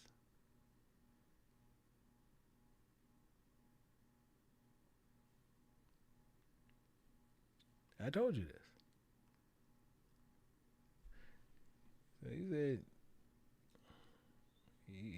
he go down to verse 14. He said, is anything too hard for the Spirit of God? At the time appointed, I promise you, I'm going to return unto thee. I'm going to return it now. I'm going to make sure I'm here. At the time of life, and Sarah shall have a son. She's going to have that son. But Sarah and them, Sarah and them was on another tip. But this was already told to Abraham before. That's what we're going to find out. This was already told before. But they decided to do this stuff earlier because they're going to do it their own way. When you look at 16 here and there's 18 there. But even though he was told before this, we're going to find that out. The problem is Sarah took their matters into her own hands. Because she wanted to give him Hagar. And Sarah, Abraham's wife, took Hagar, her maid, the Egyptian, after Abram had dwelt 10 years in the land of Canaan, and gave her unto his husband to be his wife. And people will sit there, wife. Wife don't mean nothing but bearer of fruit, or fruit bearer. That's all it means. It's a bearer of fruit. But people will sit there, oh, wife is this, wife is no.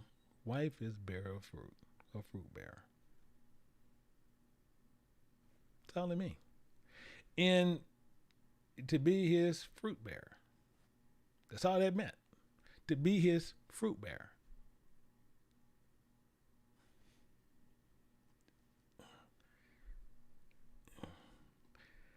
I could nail some Christians, and that's Henry Dumb Stevenson, but it don't even make sense. But we see right here what's going on. And you see right here, and then you see right here what happens. Verse 4. Then he went into Hagar, and she conceived. And she conceived, and when she saw she had conceived, her mistress was despised in her eyes. Again, this is a screw up that people screw up. I'm just telling you. We screw up what we screw up because they sitting there thinking it was Sarah despised her. That's not the truth.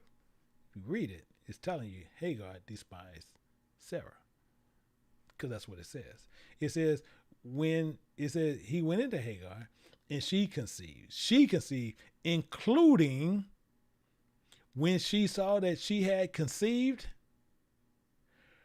her mistress, her Lord, her master, who Sarah was despised in her eyes. Now she can't stand Sarah because now she thinks, hey, I got kids by this man. You can't do nothing.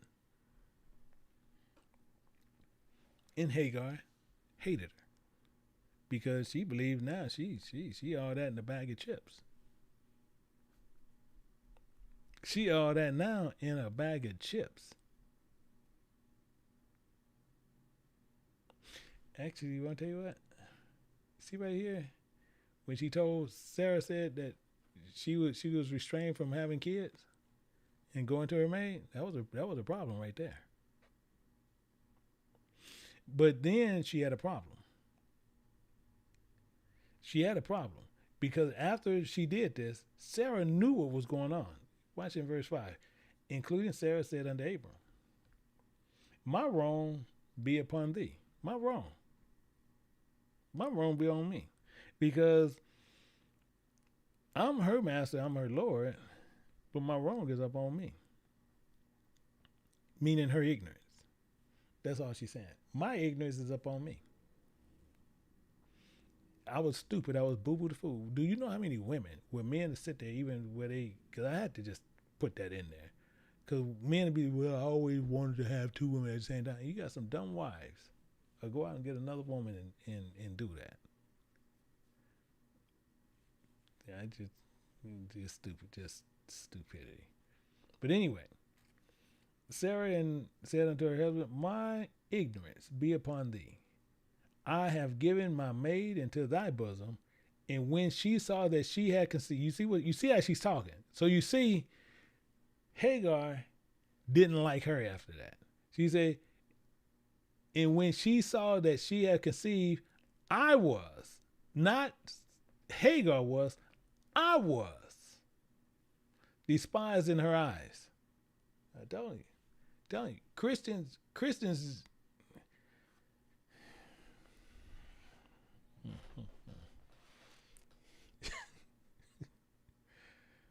Oh boy,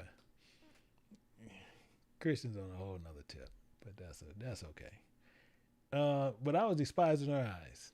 In the spirit of God, judge between me and thee. That's what she's saying. But Abraham, he shares something with Sarah. He shares something with Sarah because we know Ishmael is gonna come through Hagar. But he shares something with Sarah. We're gonna see it here. But Abraham said unto Sarah, remember, thy maid is in thy hand. She's in your power. Hey, babe, what are you talking about? She's in your power. Do to her as it pleases thee. You do whatever the world you want to do. If you want her to bark like a dog, hop on one leg, you do what you want to do. She's in your power. You wanted to run a track meet, make her run a track meet. You wanted to pull the horse carriage, make her pull the horse carriage. You do what you want to do. She's in your power. Whatever you please. When Sarah dealt hardly with her. Sarah started laying hardly means she started dealing real sharply with her. She can sit there and say something to her. 1 second. She can say something to her and she'll snap. So Hagar, all of a sudden, she's dealing with Sybil now. Hagar is dealing 100% with Sybil. Because Sarah dealt hardly with her. She fled from her face. Hagar, I gotta get the hell up out of here. This woman done turned into Godzilla. What's going on there? But we're gonna see what happens here. So as that went on, so Hagar left. She gonna, when we was little, how they get their little stick and put a little bag of bread and everything, they walk down. I guess Hagar did that. I gotta get from by this woman. This woman is crazy. So as she get out there the messenger of the Spirit of God found her by a fountain. But we got to find out he found her. So what you got to remember, what do her mean? Her mean what we're going to understand spiritually what it's talking about to where we can all be on the same page. But her means sister, and then fountain mean wisdom and knowledge. It's plain straightforward. So a cistern is something that can hold knowledge. A cistern is something that can hold water. A cistern is something that you can hold in, and if you got a broken one, it can't hold it. But he found her, and he said unto her, return to thy master. Return to your Lord, and submit thyself unto her hands. You submit. But why? I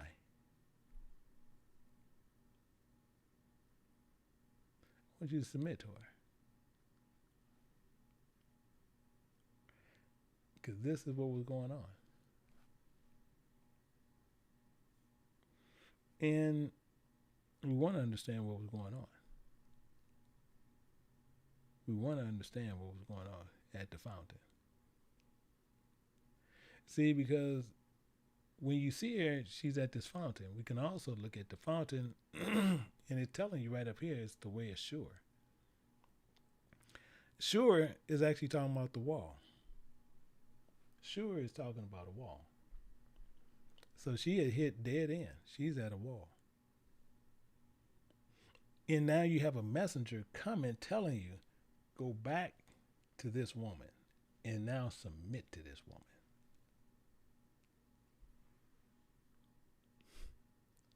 That's deep. That's hard to take. And he said, submit yourself into her hand. The messenger went on more, said a little bit more to her. And the messenger of the Lord, they said unto her, I will multiply thy seed, that's in you, exceedingly.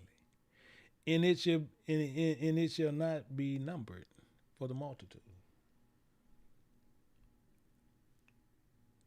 I want you to think about that. Not just Ishmael children, but I want you to think about that. Israel children. The Spirit of God, you see right here, the Spirit of God said unto her, the Spirit of God said unto her, I will multiply thy seed exceedingly. This is coming from him.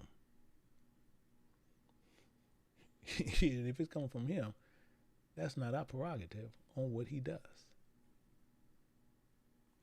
That's his prerogative on what he wants to do. But he says more. Oh, he got some more. He got some more he want to drop.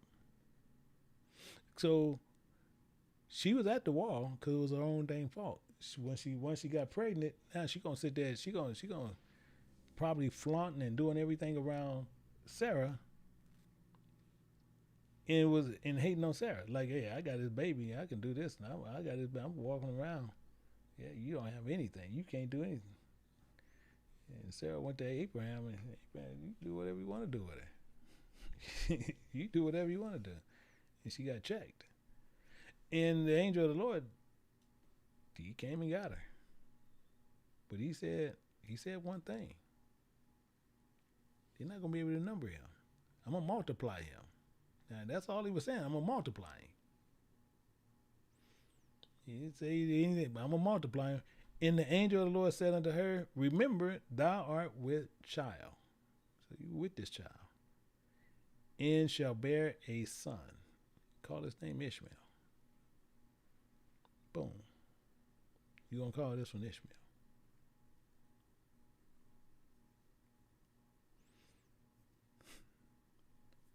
So now we're starting to get everything starting to come into play. Because the Spirit of God had heard thy affliction. So you're going to call this one Ishmael. But I want to tell you a couple of things about this child. The Spirit of God is going to tell her a couple of things about this child. Forethought, he will be a wild man. He's going to be a wild man. Right up front, right there. Gonna be a wild man. And his power will be against every man, M-A-N, he don't care who it is. Y'all know y'all like that. You know y'all like that. Yeah, y'all fulfill that to the T. But you know it's funny, but you know y'all do that. Y'all don't play with nobody. But his power should be against every man and every man's hand against him. Right there all day. And he should dwell in the presence of all his brethren. All hell break loose. And I want you to think about something. See, because Ishmael, you're also talking about Ishmaelites. See, because you got these boys who got these ites. Not Japhets, but ites. And I want to show you some of those to make sure we're clear. I just want to make sure to where we can understand what an ite is and get that all together. And to find out that, we'll see got Ish. We'll deal with that in a minute. But I want you to deal with the ites. We're going to deal with the ites. I want you to understand what an ite is. Meaning ITE at the end of the name. And the reason why ITE is associated, but it is attached to a noun and the roots in the form of a noun, meaning a person associated with or living in a place, one, and it can be connected with a tribe, a leader, a set of beliefs, a system. It's right there. But that's not the only one I want you to see. I'm going to pull another one. Because I want you to make sure you know what an ite is. I want you to make sure you know what an ite is. Because most of us don't know what ite is, and we got to know why those like Israelites and everything else, and ites, ITE, at the end. Brooklynite, you got people, Brooklynite, Ephraimite, Jacobite, Moabite. You see how it go? It's showing you native resident, adherent follower. Telling you what it is. It's telling you exactly what it is. So as we get the understanding of this, we want to know what that means. Because it's the end of a person name. It indicates an individual or a person that is affiliate or either a location, a tribe, or a leader, a doctrine, or a system. Is what it is. And that individual mainly going to be one of the descendants or the offsprings of the father within the tribe or affiliation. The same you see with the example what I showed you, telling you with Israel. And you have the father Israel, you have Israelites. Israelites. Descendant and offspring of Israel. Based on the belief system. In the same thing you see, actually let's go here. I want to show you something. Actually, we'll go over here. We'll go over to this last page. And I want to show you in Genesis chapter 25. I want you to see something else. In chapter 25 and picking it up at verse 9. I want you to see this because most people don't even know that this is there. It says, in the sons of Isaac, including Ishmael. The sons of Isaac, including Ishmael. So Esau and Jacob, including Ishmael, buried him in the cave. Buried who? Abraham. Tell you in verse 7 and 8. Because it tells you in verse 7, and these are the days and the years of Abraham's life, which he had lived 115 years. Then Abraham gave up the ghost, and he died in a good old age, and an old man, which was full of years, and he was gathered unto his people in his sons Isaac and Ishmael. You see right there, plain as day. Did Ishmael help bury him? It was right there in front of you. It's right there in front of you. In the cave is Machpelah, because it's telling you right where it was. It's telling you right there. It says the cave of Machpelah right there. In the field of Ephron, the son of Zohar, the Hittite. But Machpelah is talking about double. So Machpelah is double. And I'll share with some of them what they are. But the problem, what we got to remember, is still with what's going on, and showing you how they knew each other, so it wasn't some far off, stretched out thing. In Genesis chapter 28, we'll pick it up at verse 9. There's even old brother sitting there, Esau. Esau went unto Ishmael. You see this here, and Esau took wives, which he had. You see this right here. Mahalath, right there.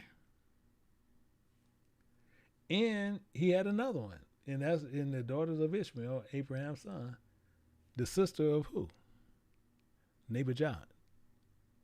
The place of, actually it's talking about the place of fruitfulness, but that's beside the point. To be his wife. So this is not something that's crazy.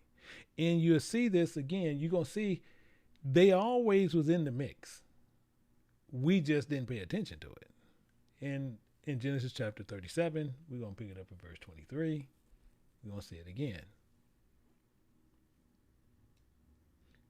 When some of our brothers, our fathers, our uncles got crazy. It says it came to pass when Joseph was coming to his brother, and they stripped him of his coat, and his coat of many colors, and that was with him. They went to hook him up. But we're going to see that. It says, and they took him and cast him into the pit, and the pit was empty. There was no water in it. And they sat down and ate bread, and they lifted up their eyes, and they looked, and behold, a company of Ishmaelites. A company just so happened to be of Ishmaelites. This is highly interesting. Highly interesting. But you'll see, and they like hanging out with Midianites. That's who they like to hang out with. Some Abraham other children. And they said they came from Gilead in camels bearing spicery and balm and myrrh, and going and carrying and going down into Egypt. And Judah said to one of his brethren, what profit is it if we slay our brother and conceal his blood? That's what they're telling you right up here, right up front. So they went on more. They sit there and said this. They said, come, let us sell him to the who? To the Ishmaelites. And let not our hand be upon him, for he is our brother, or our flesh, our brother, were content. And you were just showing you this who they was running with. This is who the Ishmaelites like to run with, the Midianites, who actually Moses married one of them. And then it says, then there passed by Midianites, merchant men, and they drew him, lifted him up, and Joseph out of the pit, and sold Joseph to the Ishmaelites. Told you, Midianites, Ishmaelites, they was running together. They ran together. In 20 pieces of silver, and they brought Joseph into Egypt. So they was all rolling together. All rolling together. You'll see this actually again here. I'm going to show you again here where you're going to see. These all kind of ran together. I'm going to show you another one in Judges. We look at Judges chapter 8. In verse 22. Because I'm showing you this the way we can get to a point. I want you to understand the point on what we're going to hit. And you'll see the same thing. He's dealing with Midian, which these are Midianites, but that's beside the point. It says, then the men of Israel said unto Gideon, rule over us, both thou and thy sons also, for thou hast delivered us from the hand of Midian. Okay. Watch what Gideon gonna tell him. Watch what he gonna tell him. And Gideon said unto them, I will not rule over you, neither shall my sons rule over you. For the Spirit of God shall rule over you. Because he's making sure this is clear. But we can see we had some issues. We can see some issues was there. The issues was always there. And we got to remember what the messenger said to Ishmael. What he said about Ishmael. It tells us here, the angel said, the angel of the Spirit of God said unto her, remember, thou art with child, and thou shalt bear a son, shall call his name Ishmael. We can't remove that. That's there. But it's telling you more so what he's going to be. He's going to be a wild man. In what we know is one thing, Ishmael. Just the name alone. Just be fair across the board. I'll tell you what it means. To be fair across the board. Ishmael means God shall hear. That's what Ishmael means. That's what his name means. In God named this child. Because it's telling you right here. Thou shalt call his name Ishmael. God named this child. Not some other strange God. God, the God of Israel, named that child. So you can't get around it. Why? Because it's telling you right there. But he's telling you one thing. He's going to be a wild man. This, my brother, I think you guys overlooked. That right there. You overlooked. And you guys are some wise brothers over there. You guys are some wise brothers over there. But we just read too fast. We read too fast and we went over that and didn't pay attention to it.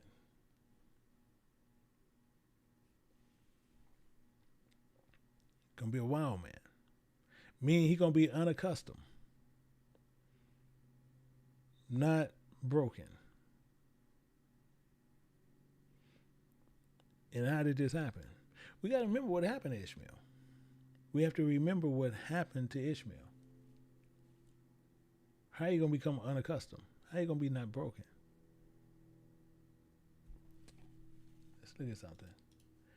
Let's look at everything because I want you to understand why we running into these little complications.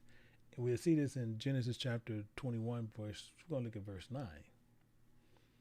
We're going to see what would happen, how he became unaccustomed.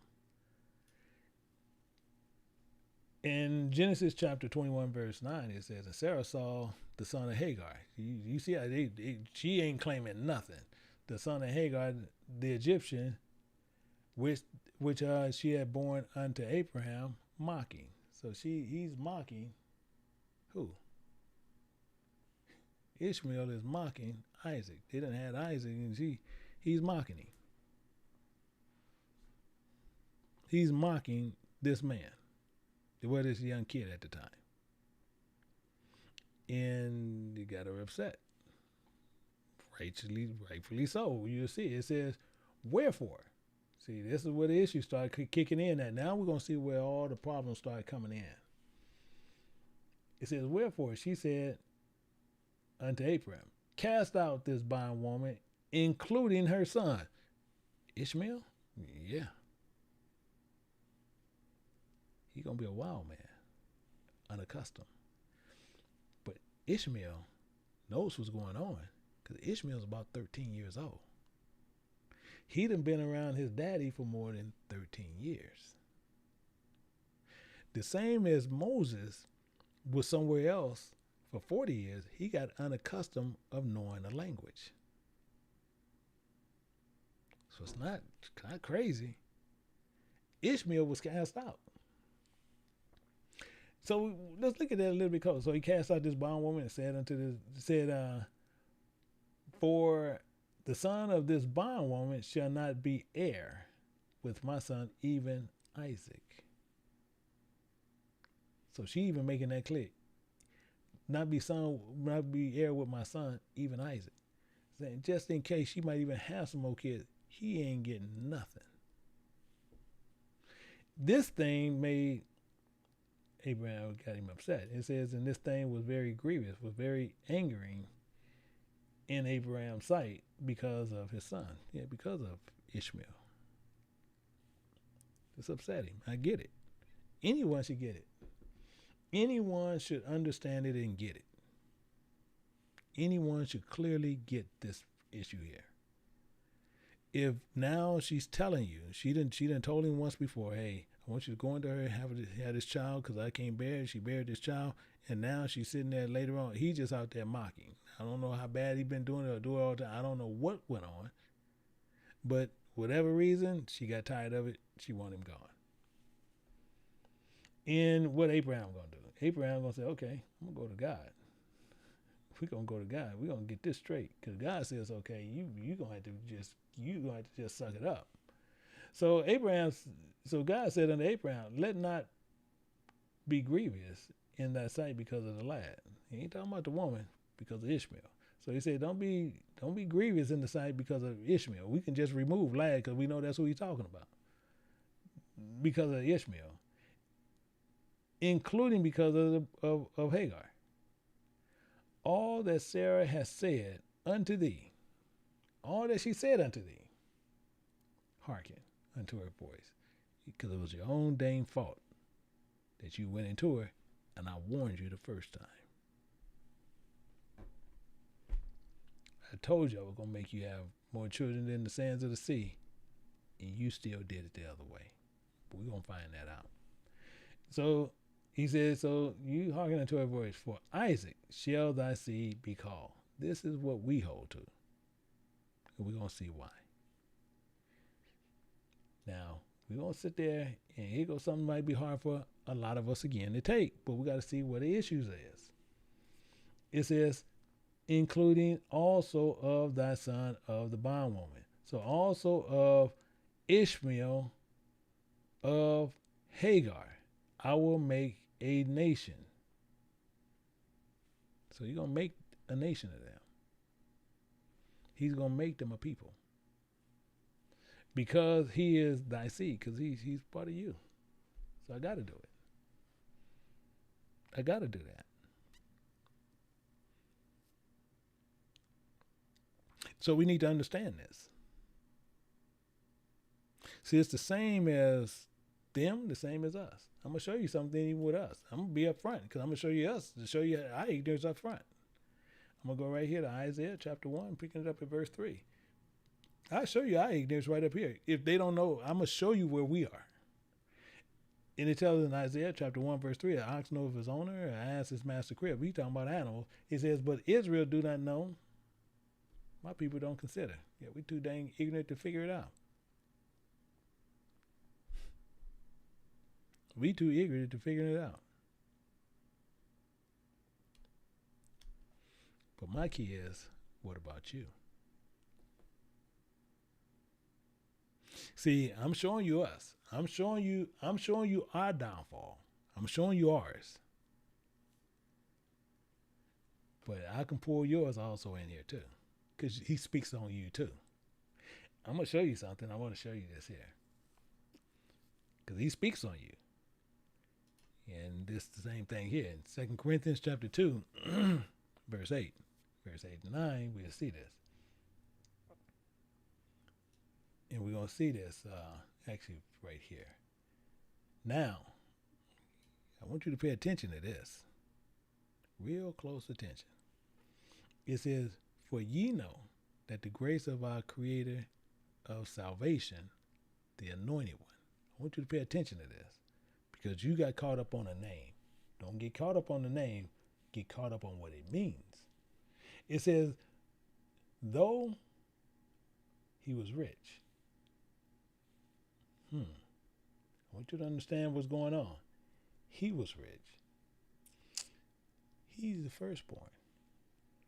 Oh, Ishmael, you born according to the flesh, firstborn. You got all the riches of the world. Interesting. Let's dig into that because you guys are loaded.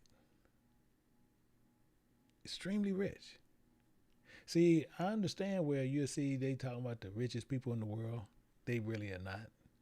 See, because they don't show any of you guys' money, which I'm not trying to pry into it, but they'll show like your Bezos, your Elon Musk. Now, you guys had billions and billions before time. And you guys, they don't even show you guys in Forbes. And I know y'all way over Forbes. Y'all is a whole nother ball game. So I'm not going to play the game with you. But it's the same as he's saying here.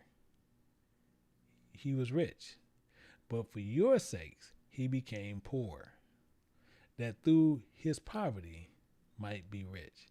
Now, we already got a problem. We don't know who the hell we are. I showed you that. But we have to come to one thing and believe in God. We have to believe in the Spirit of God, and saying the same thing in John chapter 1, verse 12. Making sure this is clear. But as many as received him, he gave them power to become sons of God. Bingo. He gave them power to become sons of God. We're clear here. The problem is, and you say the sons of Christ. You see it don't say that. It says sons of God. Or better yet for you, the sons of Allah. The servants of Allah. I know you get that. Because we're going to dig more into this. Let's look at something. I want to show you something here. We're going to look at this in Genesis chapter 21. We're going to pick it up at verse 17. Same place. We're going to go down to verse 17. I want you to see something here that is still dealing with Ishmael. Still dealing with Ishmael. And as they put him out, as Abraham cast him out and see what's going on, and she's walking, and Ishmael falls ill. He falls ill. I want you to understand, he falls ill. And she laid him over somewhere to leave him for dead. But as she leaving him for dead, she was weeping because she knew he was going to die. But God heard the voice of the lad. You see it's right here. Genesis chapter 21, verse 17. And God heard the voice of the lad, and the angel of God called to Hagar out of heaven. So he called to Hagar. Hagar is who? She's an Egyptian, the brother of Shem. God called to her. So evidently, God was her God because she believed in it, and you can't treat her no differently.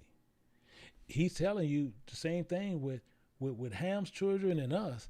If we're one of the same, we can't treat them differently. I want you to stay with me on this one. It's going to get really interesting. And he talked to Hagar. And he said unto her, he said unto this cistern, he going to pour some knowledge in her bottle. What aliens thee? What aliens thee, Hagar? Desire not? For God had heard the voice of the lad where he is. God heard him. What God is this talking about? We see now, we caught him. Because he's talking to Hagar. And he's talking about Ishmael. He got more to say here.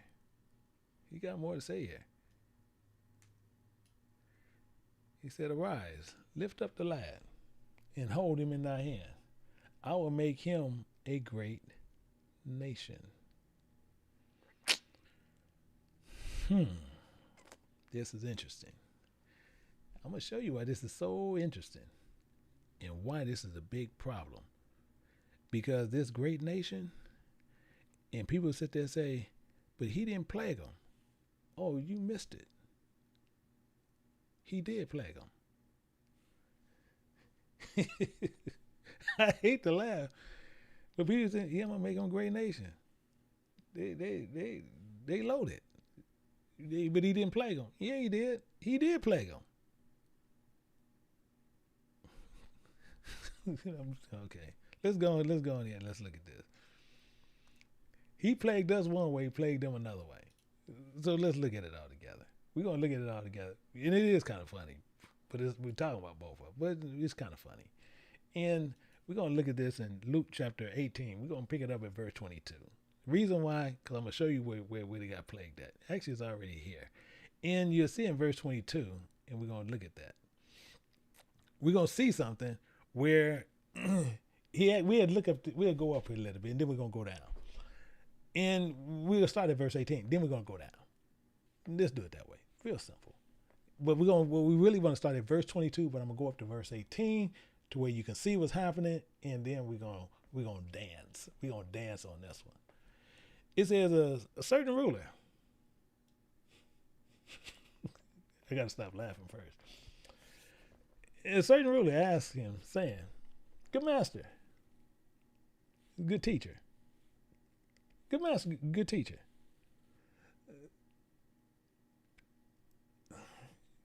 I'm going to leave some of this alone because I don't want my brothers to get mad at me. But then he's a good man. What shall I do to inherit eternal life?" And Yahweh said unto him, "Why that calls me good? There is none good but one. That's God." What if that was Ishmael's children asking him that? Just a question. Just a question. Just something to throw in there. Just a little question to throw in there. What if that was one of Ishmael? Because he just said a certain ruler. What can I do? We're going to find out. Watch this. Do not know the commandments. Do not commit adultery. Do not kill. Do not steal. Do not bear false witness. Honor thy father and mother. He said, all these have I kept from my youth. Verse 22. Now Yahweh heard these things, and he said, yet lacketh one thing. You lack one little small, little teeny bitty thing in my eyes. One thing. Go sell all thou hast and distribute it to the poor, and thou shalt have treasures in heaven, and come follow me. What?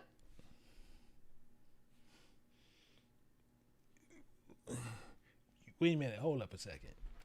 Can you say this again? Yeah, I say it again. One thing you lack. You want me to start there? Sell all that thou hast and distribute it unto the poor, and thou shalt have treasure in heaven. Dang, this dude did say that. Yeah, he said that. And let me put it here so you'll see that he's the one saying this. So you see he's the one saying it. When he heard these, he was very sorrowful, for he was very rich. He was plagued. He was plagued with money.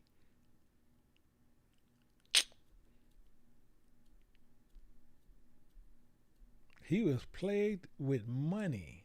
But it gets better. And when Yahweh saw that he was very sorrowful, he was sharp. He was sharp. And shall that the riches enter into the kingdom of God. This is why he says this. Because he was plagued. He's plagued with this money. Is it easy for a camel to enter through the eye of a needle? A rich man to enter into the kingdom of God. Boom.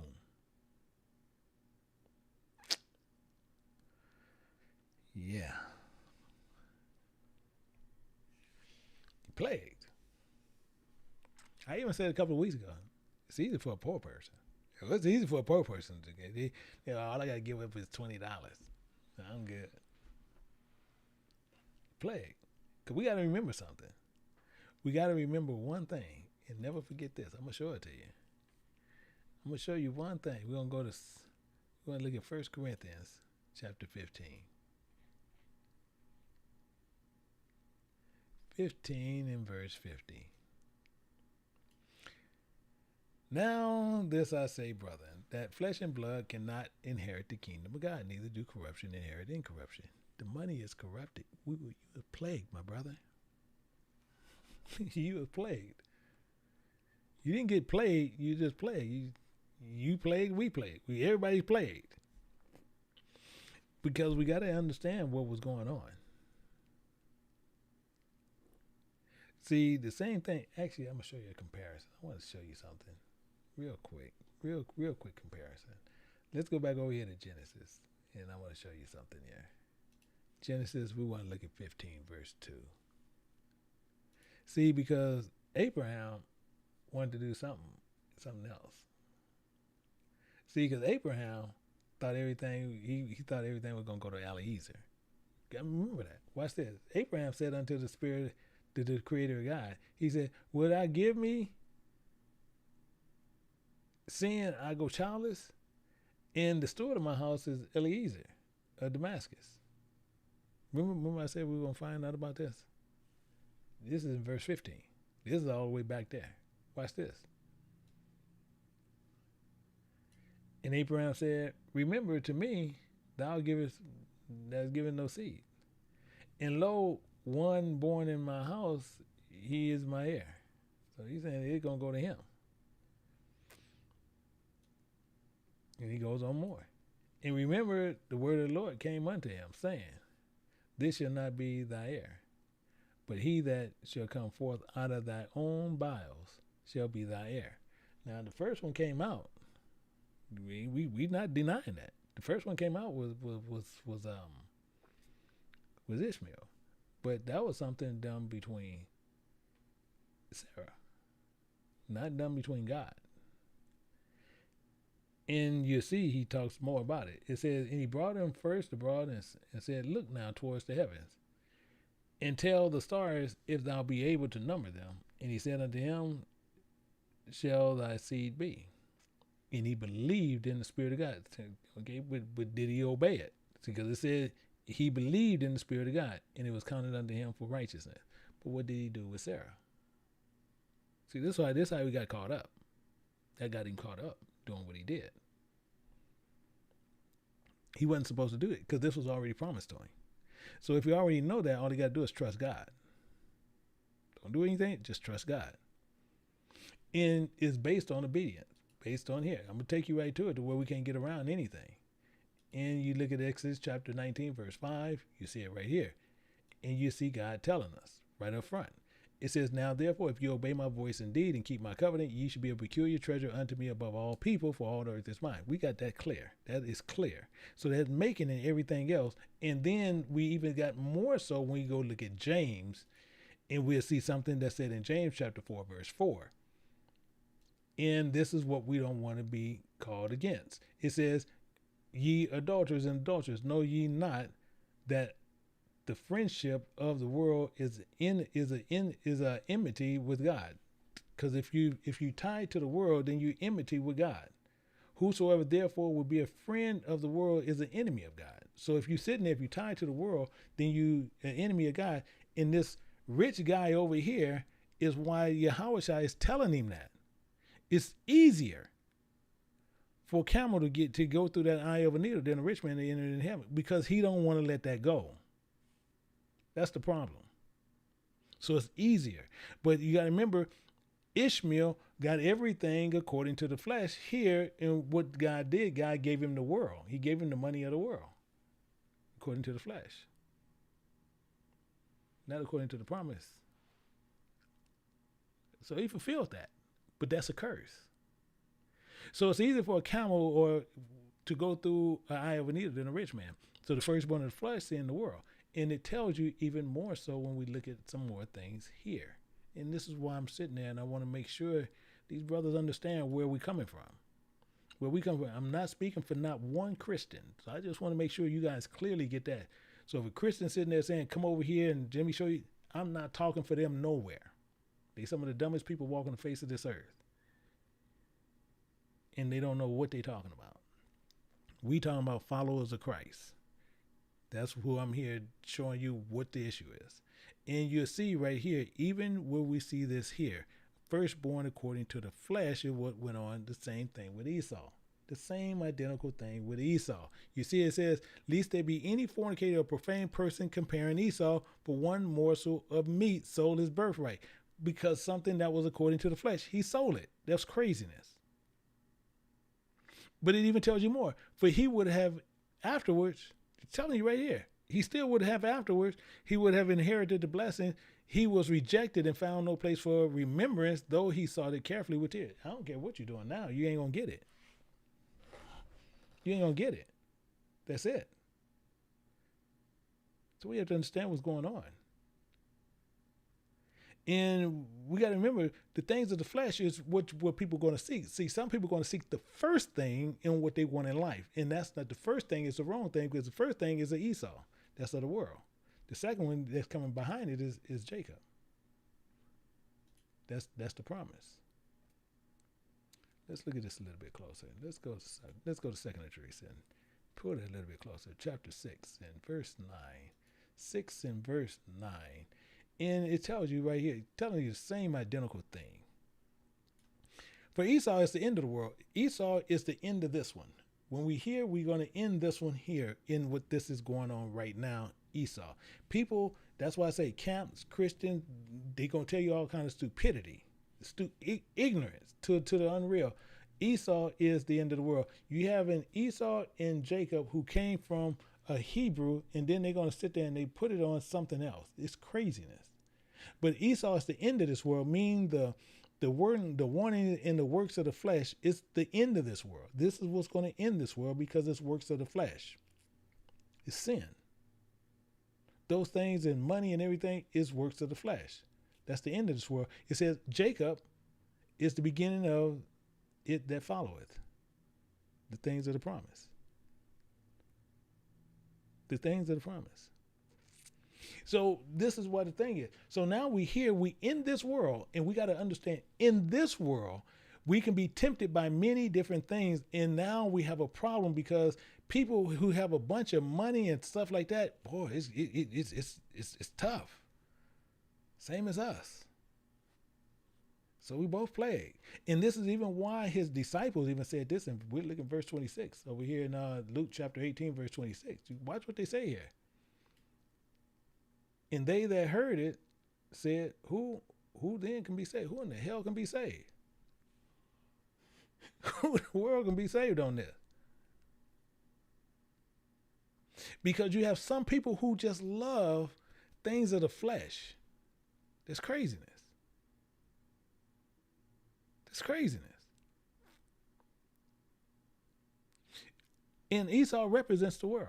In fact, you even see Isaac. Isaac loved Esau more. Even tells you this. He loved the things of the world. He loved him his firstborn. That was his firstborn. And we'll see this in Genesis chapter 25. We'll look at it, verse 28. It's telling us as clear as day.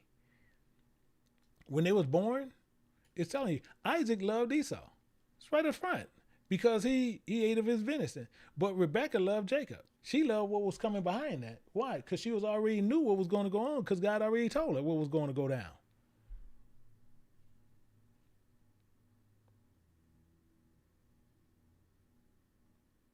The same thing. It's no difference. We need to understand how things work, and you see the same with Sarah and Abraham. Abraham wanted Ishmael to go through it. Sarah said, oh, hell no, that ain't happening. That's not happening. He ain't going to be here with my son, even Isaac. She made that clear.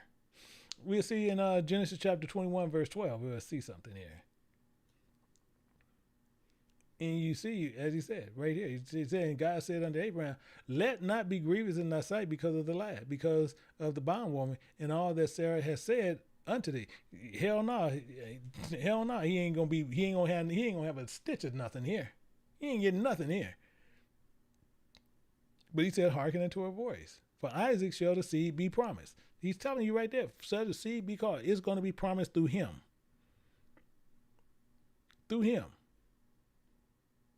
And you see what some of the things she said. You see it right here in verse 10. It says, wherefore she said unto Abraham, she said, they told him right up front, cast out this bondwoman and her son. Get them out of here. This woman got on my last nerve. Get them out of here. Tired of them. For her son of this bondwoman, for the son of this bondwoman, she ain't even claiming the kid. First she told her she might can have kids. I can have kids through her. Now, this thing of this bondwoman, get them out of here. He ain't gonna be heir with my son, even Isaac. He ain't got nothing. I don't have nothing here for him. This is what we got to remember. The child was still, and these the children of Ishmael. And 100%, he's the father of them.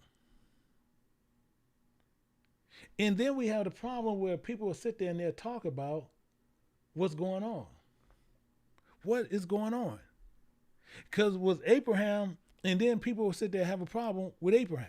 And Abraham was 100% a Hebrew. But we got to know what Hebrew and all that stuff mean to understand why it's talking this way. To understand why it's even talking this way. Let's look at something. I want to show you something. And we got to look at this again. We're going to go to Genesis chapter 14. Picking it up at verse 13, really to get the clarity on what we need. And it's telling you right here. It says, and it came one who had escaped and told Abraham, the Hebrew. Abraham the Hebrew. Abraham was a Hebrew. 100% bona fide Hebrew.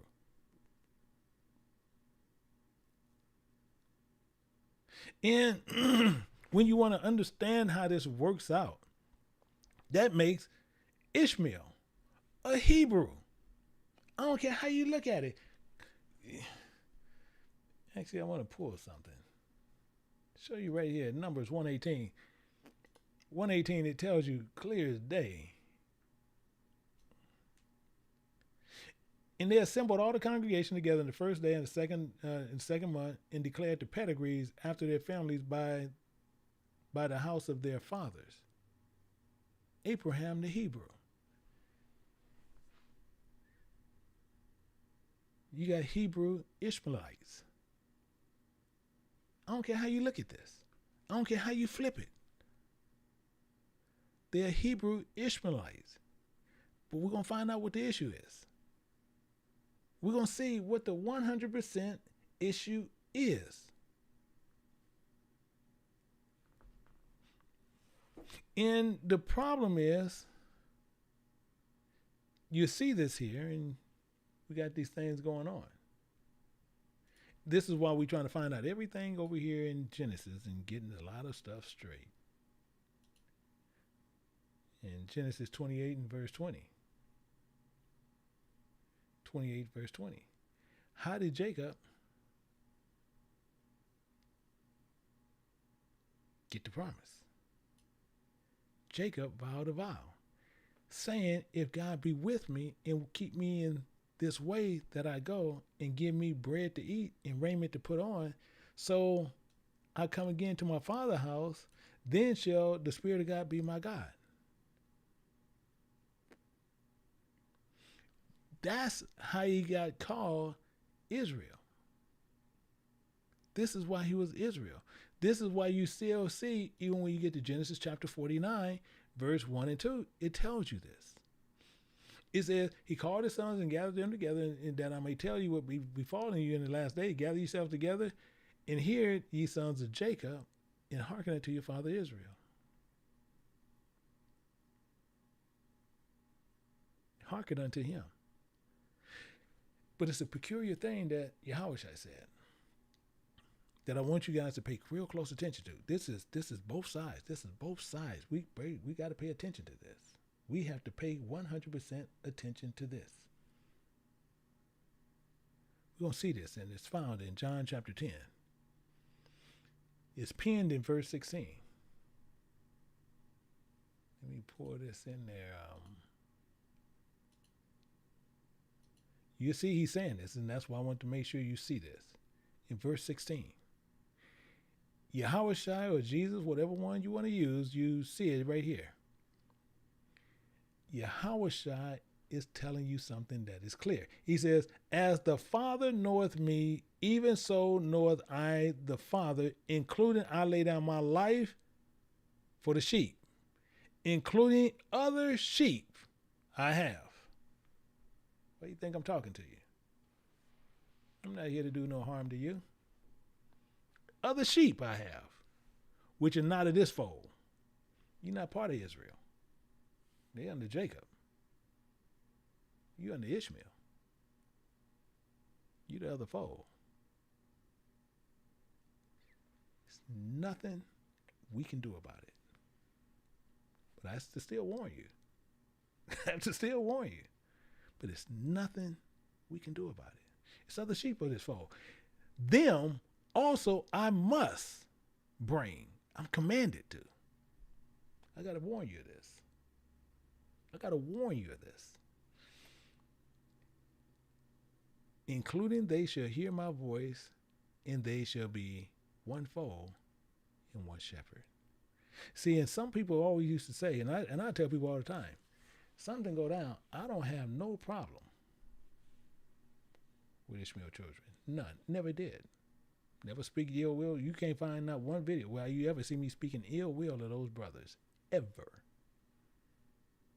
Have no reason to. No reason to. But we got to find out something now.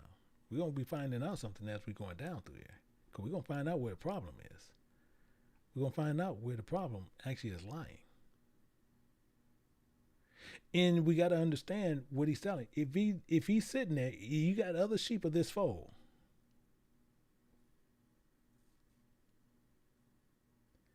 And let me show you. I'm going to show you a parable. I want to show you a parable. Let me show you something. I want to show you something here on how he even speaks. And that could be why you guys even write just sayings. And I don't know why, but I'm just saying. So I'm not here to judge you on anything on that. But we're going to look at something in Psalms chapter 78. Actually, we need 78. 78, and we're going to pick this up at verse 2.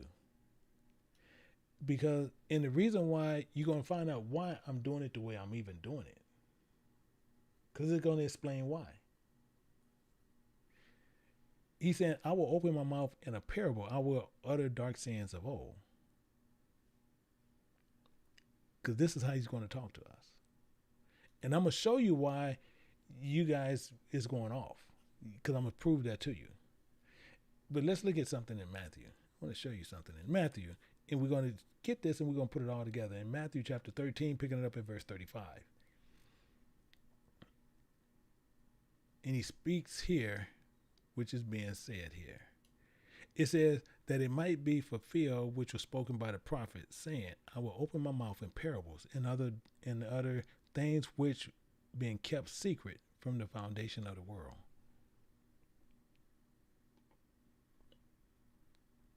These things was kept secret from you. So I want to show you a parable. I want to show you one. And I want you to really pay attention to what I'm doing here. I want you to pay close attention to what's going on here. In Luke chapter 15, picking it up at verse 4.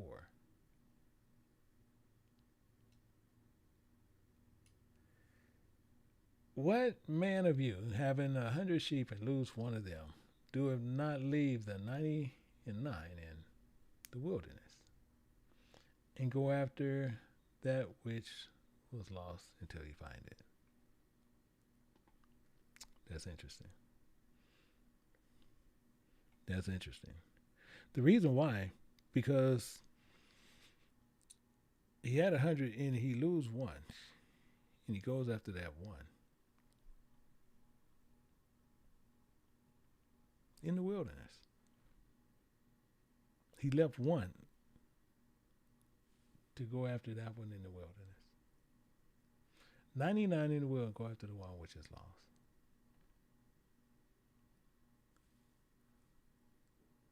The reason this is so highly interesting, I'm going to show you why. We're going to go over here to Genesis chapter 21, but I want you to pay close attention to verse 14. Actually, I want to highlight this. I'm going to highlight that one. And we're going to read it. It says, and Abraham rose up early in the morning, took bread and a bottle of water, and gave it to Hagar, putting it on her shoulder, including Ishmael, and sent her away, and she departed and wandered in the wilderness of Beersheba. this is where she wandered at, in Beersheba. And Beersheba is just telling you the well of oath. That's why this is interesting. This is the well of oath. So I'm showing you what's going on. And you go down and we'll pick this up at 20. And this is Ishmael. This is the problem with Ishmael. It says, and God was with the lad. God's with you. This is why I don't talk against you. This is why when people sit there and they talk about Allah, you never hear me. I agree. Yeah. You just don't know which one you're talking about. You just don't know what his name is. You don't know these things because he was with the lad. But you have changed it and you guys start worshiping these stars and moons.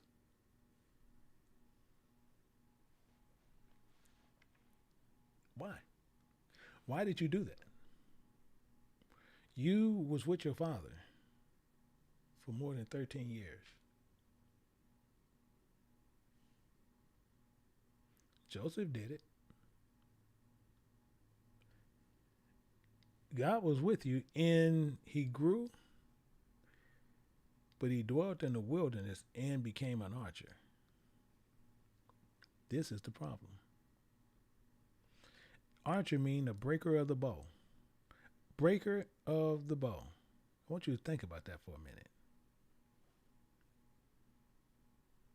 I want you to really think about that. And this is Ishmael. Even some of us, you think about that. Because this is what we became. The breaker of the bow. Because we have these things here. These things is here and they before us. In Proverbs chapter 26 and verse 8. These parables do these things. It says, he that blindeth the stone in a sling, so is he giveth honor to a fool. As a thorn goeth into the power of a drunkard, so is a parable in the mouth of a fool.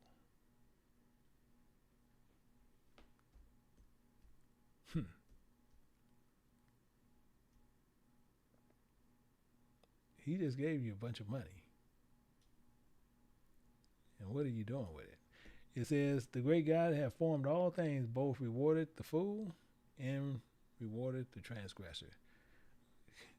You got to remember who we are. He rewarded the fool, that's you, and the transgressor. It don't make it no better. Remember I showed you, I'll pull it right here and show it to you again. Actually, let me pull this one. I'll show it to you again. Because it's here, so we can't get around it. He tells us this in Isaiah 1:3. Ox know of his own, he comparing us to animals. Ox know of his owner, asked his master crib, but Israel doeth not know. My people don't consider. We too dang stupid to figure it out. So I can't sit there and say something about you and we getting the rock thrown right back at us.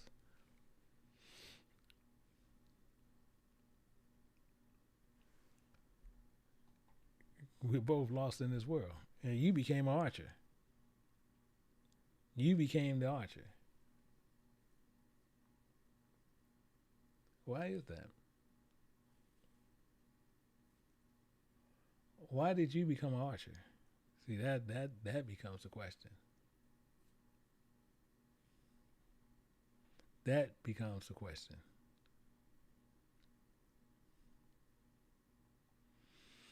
So I'm going to show you how it's going down, and we're going to see. Because when we look at something, I want you to see something and pay real close attention to it. And I want to show you right there in verse. My thing getting stuck. 1 second. My thing was getting stuck.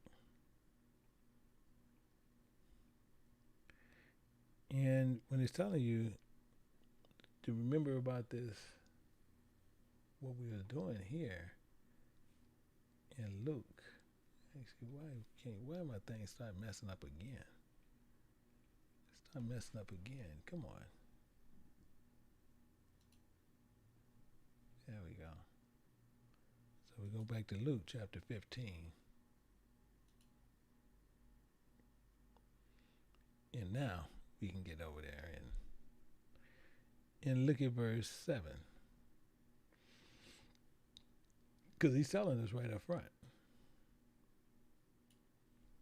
And he said unto you, and likewise, joy shall be in heaven over one sinner that repenteth, more than 99 just persons which need no repentance.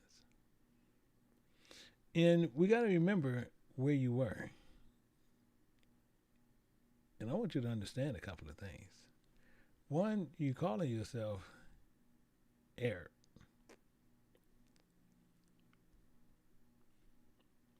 And I know this is not crazy to you guys because you know what I'm talking about. But you know that means desert and wilderness of Arabia. I know you know that. That I already know you know. These things is not foreign to you. In fact, let's look at Genesis 25 and 12.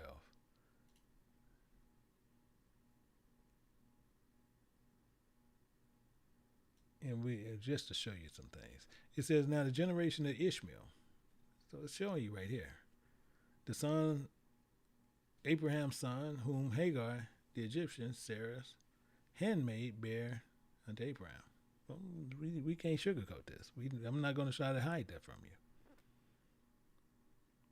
I'm showing you exactly what's going on.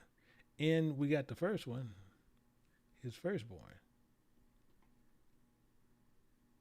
So we go down and it says, these are the names of the sons of Ishmael, by their names according to their generations, the firstborn of Ishmael. It's right there. Nebajoth. Nebajoth actually just means high places. Nebajoth means high places. I want you to pay attention to that because that's going to become, all these are going to be real important to understand what they mean. One most people know is Kedar. Kedar mean black, powerful. That's what that means. Black, powerful. Abdil, right there. It's another son. That means sorrow of God, or he was chastened by God. That's him.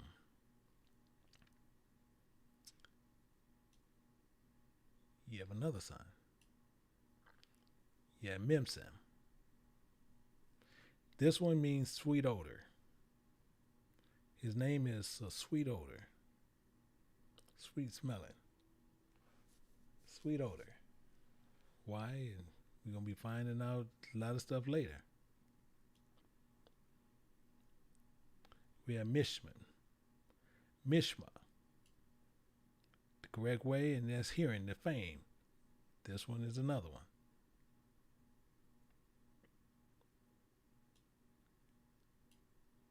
You have Duma. This is another one of Ishmael's sons. Ishmael's son is telling you about silence, the resemblance of Ishmael.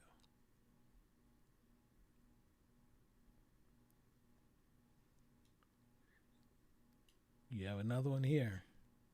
It's Masna. Masna, you kind of got to watch because he means a burden. He's bearing patiently. That's him. You have Hagar, which is another one. That means chief, he's sharp with his sharpness. Tema.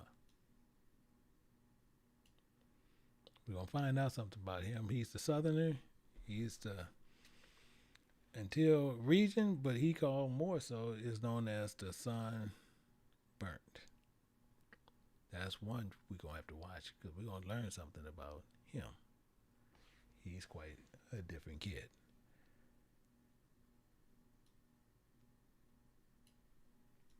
I don't know why they just keep doing this. We have Jatar. He set the course. He's the layers on what you go through. You have another one. You have Gnatfish. Gnatfish is a dangerous one. He's caused refreshment, but he takes the breath.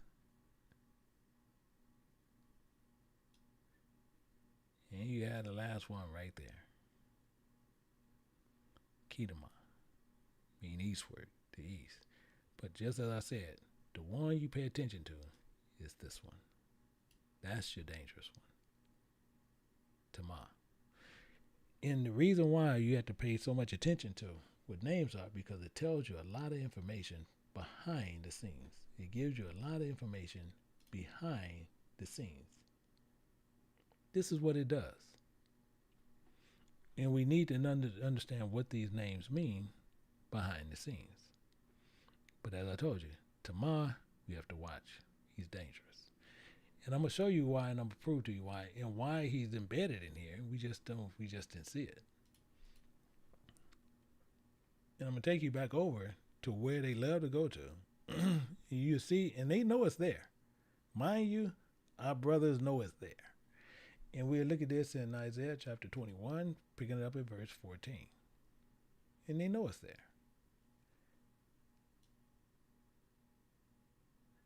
And here's part of a problem. The inhabitants of the land of Tamar, the same people of Ishmael, brought water to him that was thirsty. They prevented with their bread him that fled. Don't think they don't know this is there. They know this is there. And we just got to understand what the issue is. We have to understand what the issue is. Because when they fled, it tells you in verse 15. And it says, and they fled from the sword, from the drawn sword, and from the bent bow, because he's the breaker of the bow, and from the grievousness of war. Exactly what's going on. Because they're going to bend the bow. They the bow breaker. They the ones that goes after the elders. They the ones that does that. And as it says right here, for thus have the Spirit, the Creator, has said unto me within a year, according to the years of a harlot, because they hire for it, all the glory of Kedar, that's his other one, shall fail. That's why I say certain ones you have to watch. Certain ones you have to watch. They black and they powerful. That's what this is telling you. Kedar is black and powerful. In fact, that thinks about one. Let's look at something in Job. I'm going to show you something in Job 39. Job 39 verse 6. It says, whose house I have made in the wilderness, and the barren land is dwellings. You already know who, because they just told you. It's them. It's them all day long. And they have no problem with this. That's why they're in the deserts. They in the deserts. So we got to understand what's happening there, and just remember what's going on here. In verse 17, in Isaiah 21:17, it says, in the residue of the number of the archers, again, you see the problem. The mighty men of the children of the black and powerful shall be diminished. They have to be. And the Spirit of God of Israel has spoken it.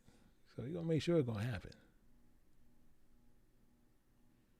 He's going to make sure this is going to happen. But I want you to think about something. I want you to think about something as we go through this. we're going to go back over here. And I want you to look at something in Ecclesiastes, because I'm pretty sure you guys know that. I know you know this also.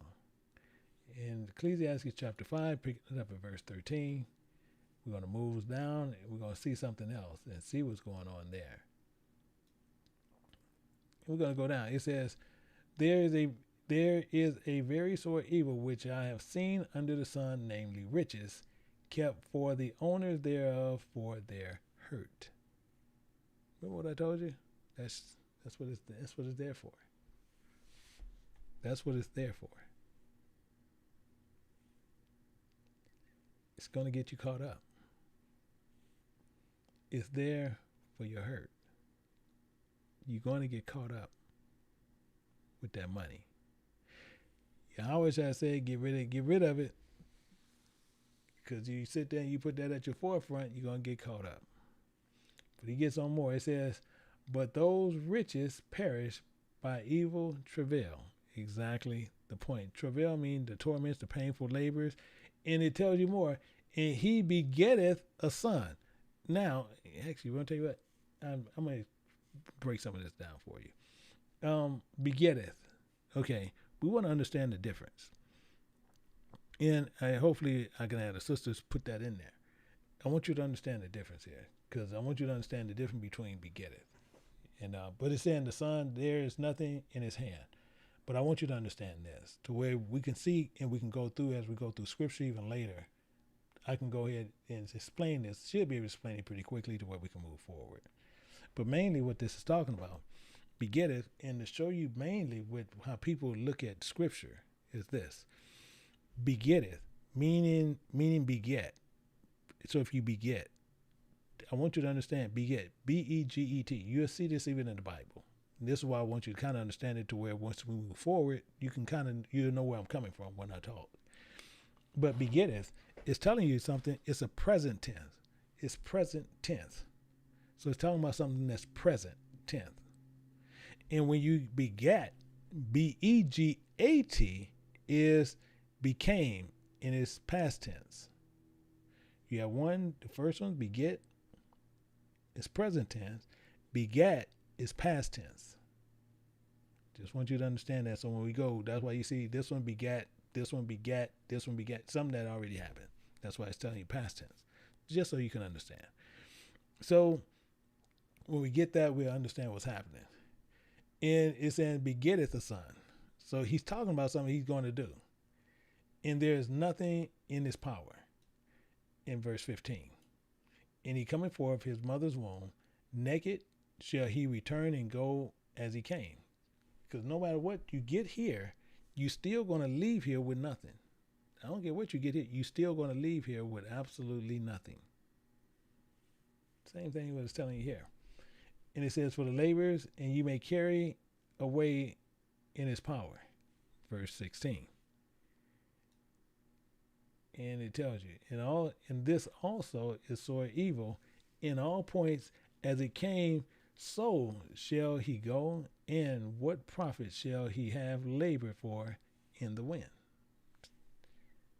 All the days also he eateth in darkness, and he have much sorrow and wrath with his sickness. Verse 18, because it's going through everything, because it's talking about the spirit. It says, remember that which I have seen, it is good and comely for one to eat, to learn, and to drink, and enjoy good all labor, and taketh under the sun all days of his life, which God giveth him, for it is his portion. So he's telling you that's what our real portion is. But a lot of us is not doing that. This is what we're not doing. So it's telling you, every man also to whom God have given riches. I want you to pay attention. All to whom God given riches and wealth, and his given him power to learn thereof. So he also gave you the power to learn of this, and to take his portion and rejoice in his labors. This is the gift of God. For he shall not much remember the days of his life, because you're not going to remember what's going on here, because you're going to get caught up with it, because God answered him in the joy of his heart. And if the joy of your heart is the money, that's going to be your demise. This is what he's making clear with us. This is what he's making clear. So if the joy is money, then that is your demise. You don't want that to be your demise. The reason why, I'm going to show you why he's even saying it that way. We want to look at that again. We're going to look at 16. And I'm going to take you to verse 13. Why we don't want that joy of that heart to be that. In Luke chapter 16, verse 13.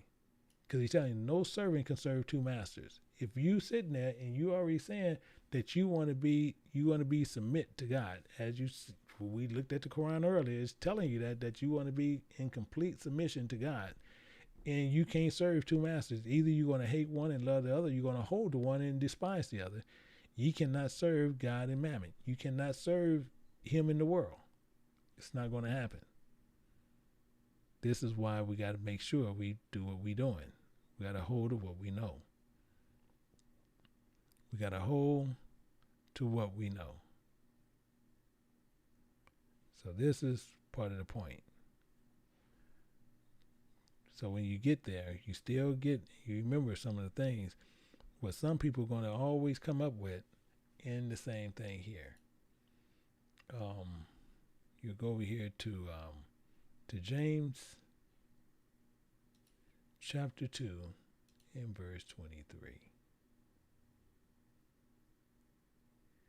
Because this is what you want to be fulfilling. And he in the scriptures were fulfilled, which said Abraham believed God, and you have to believe the same thing. It was imputed to him for righteousness, and he was called a friend of God. That's what our point is. That's what we're trying to do here.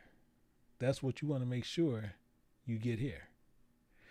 So the thing is, are you born and you want to hold on things to the flesh, or you want to hold on to things according to the spirit? Because the firstborn according to the flesh, and then your inheritance of salvation is based on the promise that was always, which I'm going to show you this to where you can see exactly where we're coming from. I'm going to keep that there where we're talking about Ishmael, we're talking about the children of Ishmael, but I want you to see this here, and we're going to put it side by side in Romans chapter 9, verse 6, where we'll start at verse 3. And the same thing is what Paul talks about. He said, I could wish that myself was accursed from Christ for my brother and my kinsmen according to the flesh, who are Israelites, to whom pertaining to the adoption and the glory and giving of the covenants and the giving of the law and the service of God and the promises. That's the key right there. The promises. That's the promises. What's going on.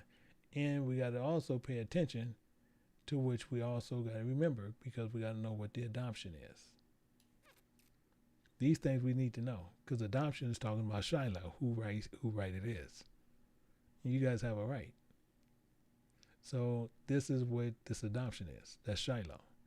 But it's talking about with the service of God based on the promise. So that's what it is, because it's the service of God. That's what we have to do. It's the service of God. And it says, who Father, of whom concerning the flesh, Christ came, who is over all, God bless forever. Amen. This is what we know. And the same thing we see here when we look at some things here. Malachi, chapter 1, verse 3. And it shows you based on the adoption, based on the promise. Not based on things according to the flesh. Based on the promise. We see this in 1:3. Tells us. He says, I hated Esau, and I laid waste his mountains, and his heritage waits for dragons and the wilderness. Same thing. Same thing. But now people sit there and they'll tell you, they'll lie to you, and they'll tell you, well, Esau and his children, they're all not going to be in heaven. They're not going to be there. They're not going to be working in the kingdom. That's a lie. And the reason is that they will lie to you about that, because the main thing is they literally telling you they don't know scripture. They telling you out their own mouth. They don't understand scripture at all. When they tell you that, when you look at First Esdras chapter 5 verse 1, it says, and the principal of men in the family was chosen according to their tribes, and to go up and go up with their wives and the sons and daughters, and their maid servant, their manservants and their maid servant, their cattle.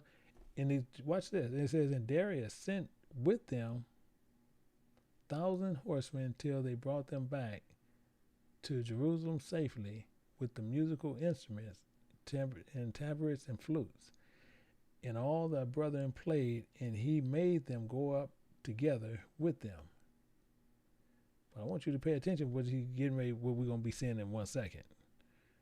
And then it says, and all these were named of the men which went up according to their families among their tribes after several heads.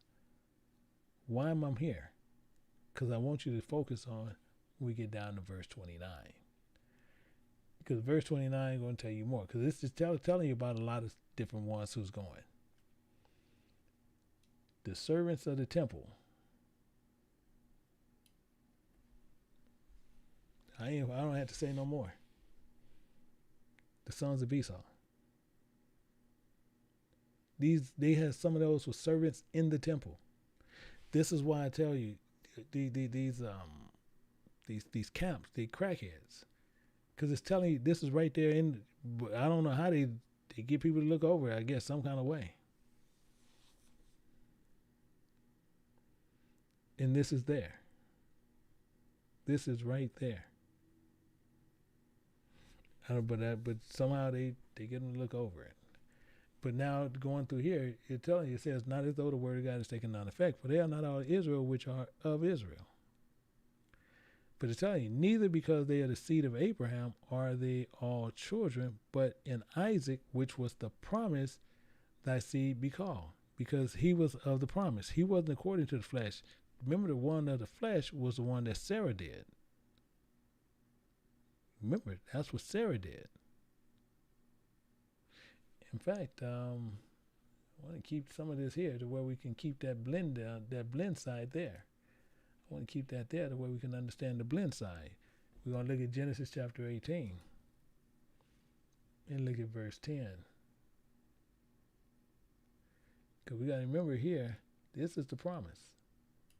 And he said, certainly I will return unto thee according to thy time of life, and Sarah thy wife shall have a son. And Sarah heard it at the tent door. That's the promise. That was the promise. But you see, as he said, it's even here. Is there anything too hard for the Spirit of God? No. But this is what we have to pay attention to. This is what we have to pay attention to. And you see also, as he's sitting there saying, he says, neither because they see the Abraham are they all children, but in Isaac shall thy seed be called. Shall thy seed be called. Remember this here, just to show you. I just want to make sure we constantly remember this as we winding on down. I want to make sure you clearly get what's going on here. In 2 Esdras chapter 6, picking it up at verse 9. You got to remember Esau, that he laid to waste. Esau is the end of the world. But you see, some of his children laid down their flesh and got out the flesh. Because the flesh is wicked. They got out of that. And you see right there, they was temple servants. Someone was temple servants in there. Let's look at something in second Esdras, and go back a little bit. We're gonna look at chapter 3 in verse 21.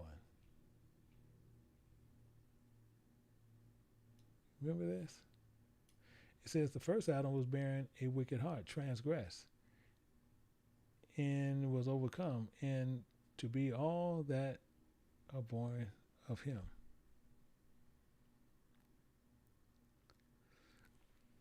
Because we into the flesh. We into things that we can get here and now. We can touch and feel it, all that. That's what we into. And we should be into the spirit. But most of us want the things that we see first. And that's what we shouldn't be doing. Because when we're seeking the things that are first, we're seeking things of the flesh. Seeking things of the flesh, we're not seeking the things of God.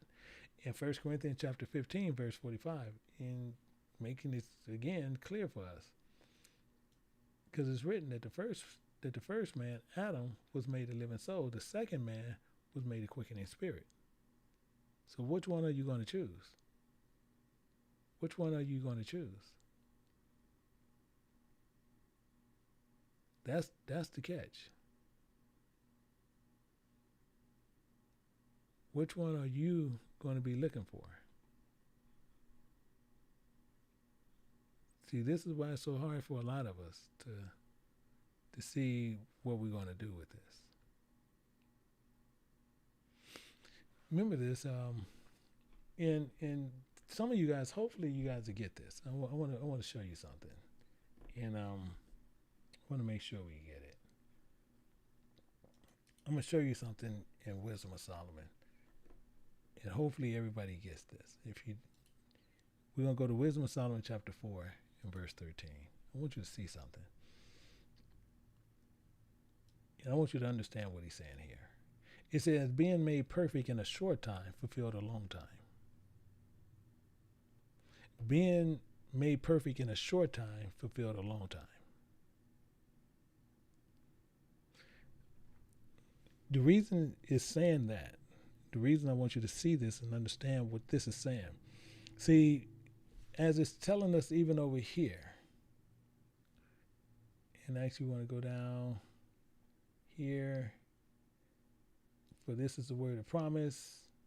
Sarah should have a son. Not only that, the Rebecca, but this right here, for children not yet born, knowing good and evil.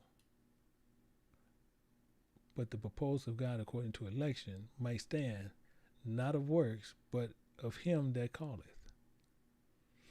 The reason I want you to pay attention to that and to understand what's going on over here, because you can go look back. You can see how long Abraham lived. You can look back and see how long Enoch lived. You can see how long Methuselah lived.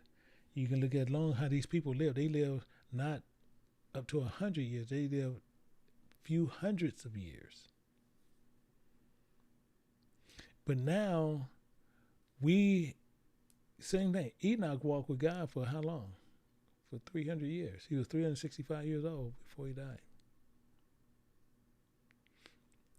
And that's a long time. Noah, look how long Noah lived. And now we trying to fulfill that same time in a short time.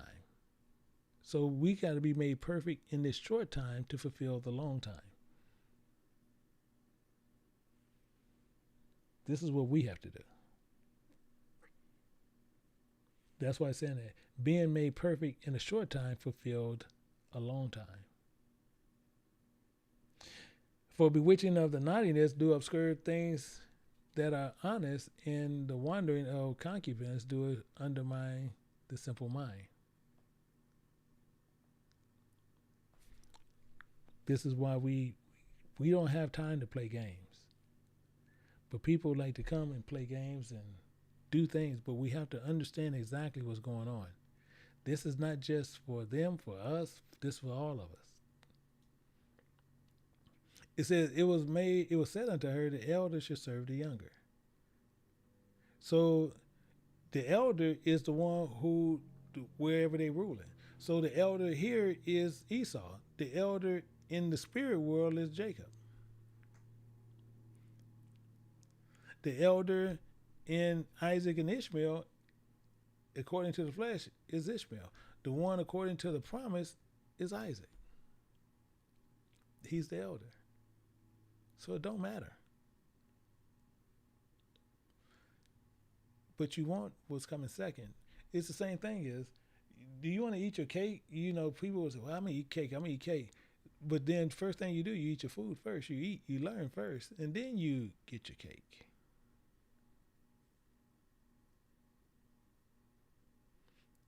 You eat your cake, and then what you going to eat your food for? You already got your stuff. So you got to fulfill this short time that you're here on earth. If we live to be 80, 90, 100 years old, whatever we learn to live, whatever stretch of time we live in, you have to make the most of it in serving God. And then with that time, you can fulfill the long time that can be provided to us. Eternity. You can fulfill that long time in this short time. That's what he's saying here. So when we look at that, and we see here in Genesis chapter 25 and verse 23, we'll go back over here. See, he told her the word of promise. He told Rebekah this. He said unto her, two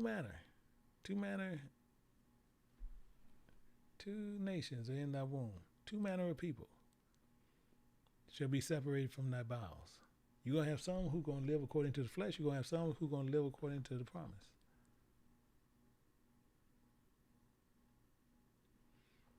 It said one manner of people shall be stronger than the other,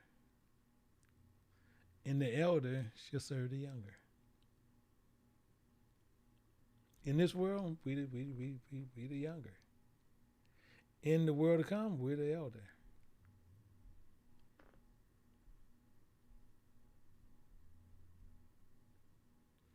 But it's according to election. I'm telling you right there. According to election. According to election, be born. And with that being according to, it said, because before it says, being not yet born, being not yet begotten, being willing to serve first, neither having done good or evil, for willing to serve, but for the purpose of God according to election. That's why Jacob vowed to vow.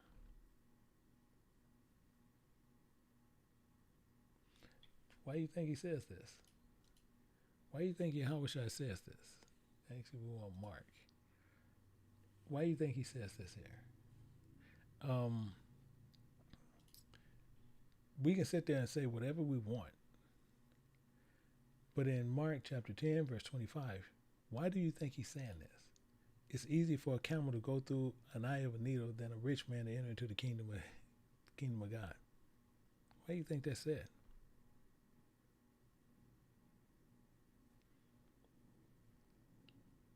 This is why this is being said this way. This is why we have to look at it in this manner. Because what we should have been doing the entire time,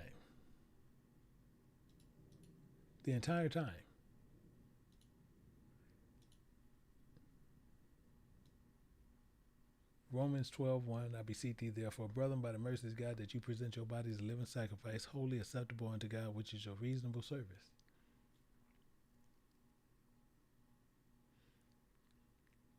To where we can fulfill that long time in this short time.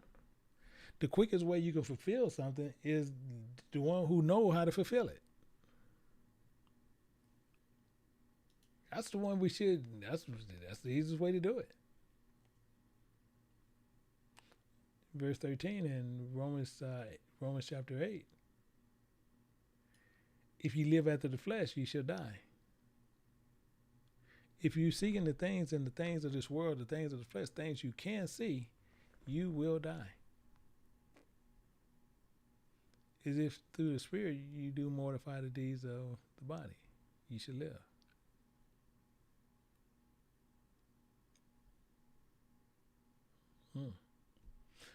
So when you look at this, as it said, it is written, Jacob have I loved. That's the world we should be seeking. The world that is after this. That's the world we seek. That's the world we love. That's the world we want to go to. That's the one we want to hold on to and make sure we can achieve it. And then that's the world we should love. This world here, we should hate.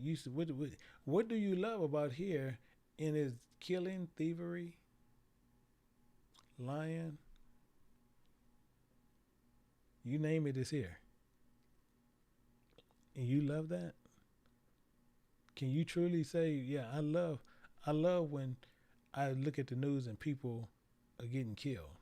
I love when I look at the news and people is being shot. I love looking at the news and seeing people is being maimed. I love looking at the news when just killing is all over the TV.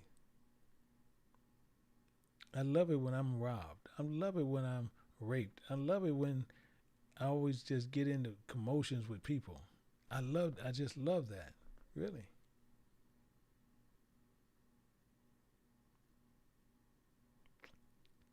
This is what we go through. The same with Rebecca. Because Rebecca tells you the same thing when you get down to verse 28.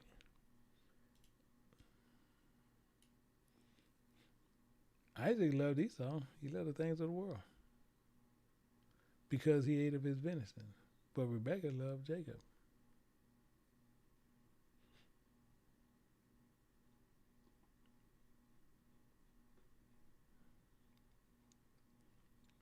It's quite different. Quite different. When you look at things for what they are, it puts everything differently in a whole different light, to where now we can understand a lot better what was being said the first time. In Joshua chapter 24, verse 4, because God already know what he gave. He said he gave unto Isaac, Jacob, and Esau, including I gave Esau Mount Seir. He gave him Mount Seir. Mount Seir mean hairy. He gave him a covering. A covering. When he was covered in sin. That's why he was called Edom, for one morsel of meat. And the same thing we see with Ishmael, when you look at Ishmael, chapter 16. You see the same thing going on with him. It says, and he will be a wild man. He will be a wild man. Who? Ishmael.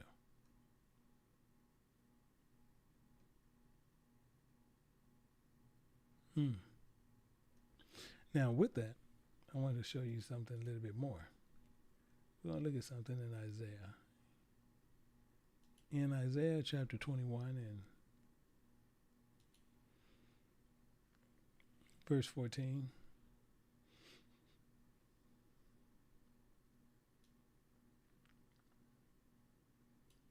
It says, and the inhabitants of the land of Tamar, again, those are Ishmael children, for water, and to him that was thirsty, they prevented with their bread him that fled.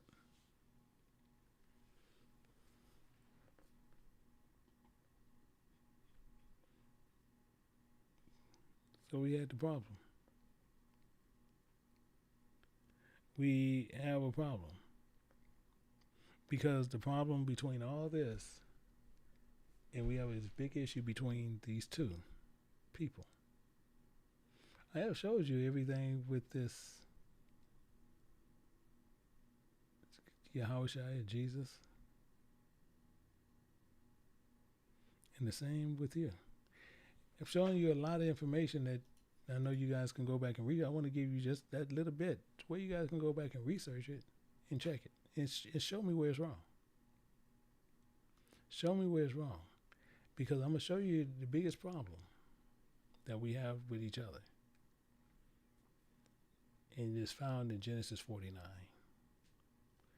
49 in verse 8.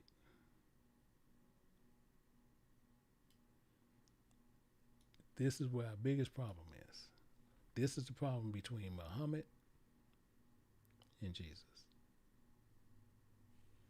It's right there. It said, thou art whom, Judah, thou art him, he whom thy brother shall praise.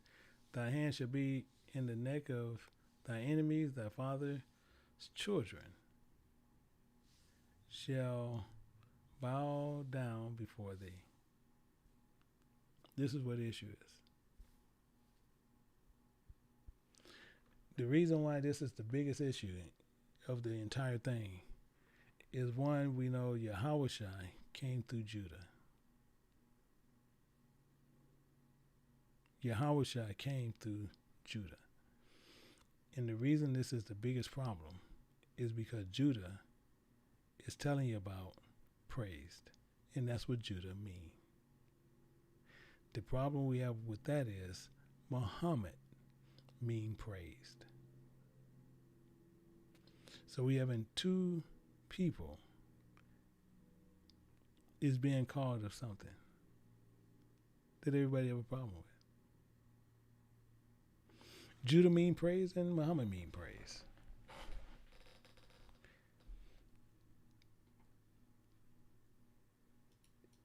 So we can't remove the fact because it's there. It's right there before us. So we can't remove it because you can't sit there and change. Well, no, these names don't mean. No, it means praise. Muhammad mean praise as Judah mean praise.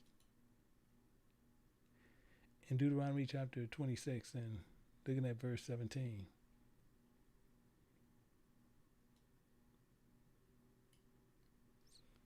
And you see, it says it here. Thou hast vouched the Spirit of God that day to be thy God. And it said we confess, because that's all vouch mean, confess. We confess the Spirit of God this day to be thy God, and walk in all his ways and keep his statutes and his commandments and his judgments, and hearken unto his voice. In the Spirit of God. In the Spirit of God. Have vouched to be his peculiar people, for us to be his peculiar people. He had promised thee that thou shouldest keep all his commandments.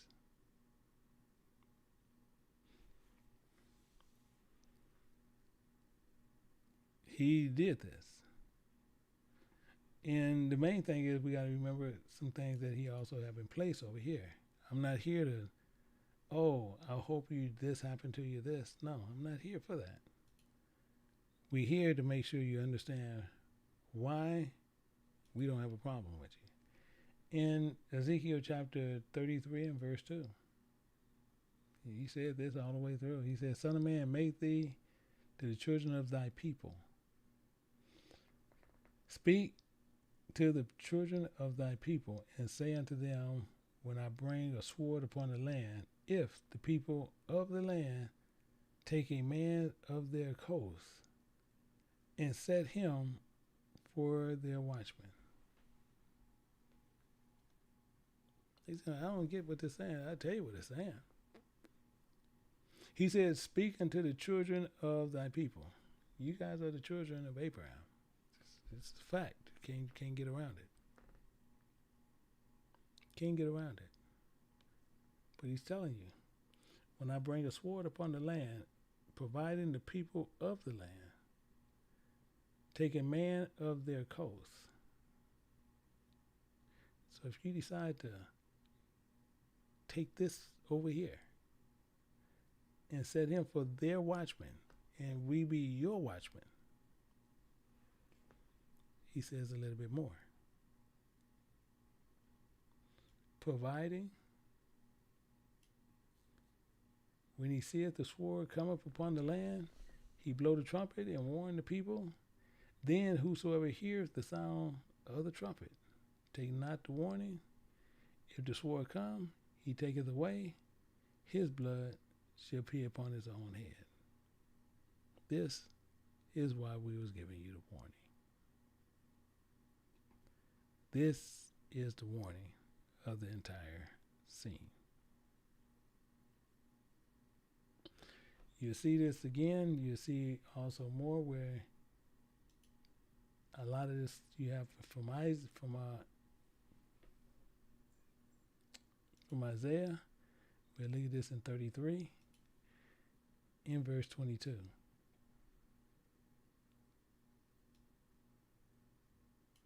He said, for the Spirit of God is our teacher, the judge. That's what it means, the teacher. The Spirit of God is our lawgiver. He's our lawgiver.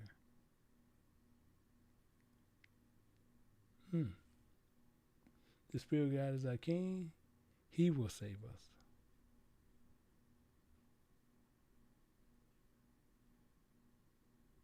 Because he is who he is.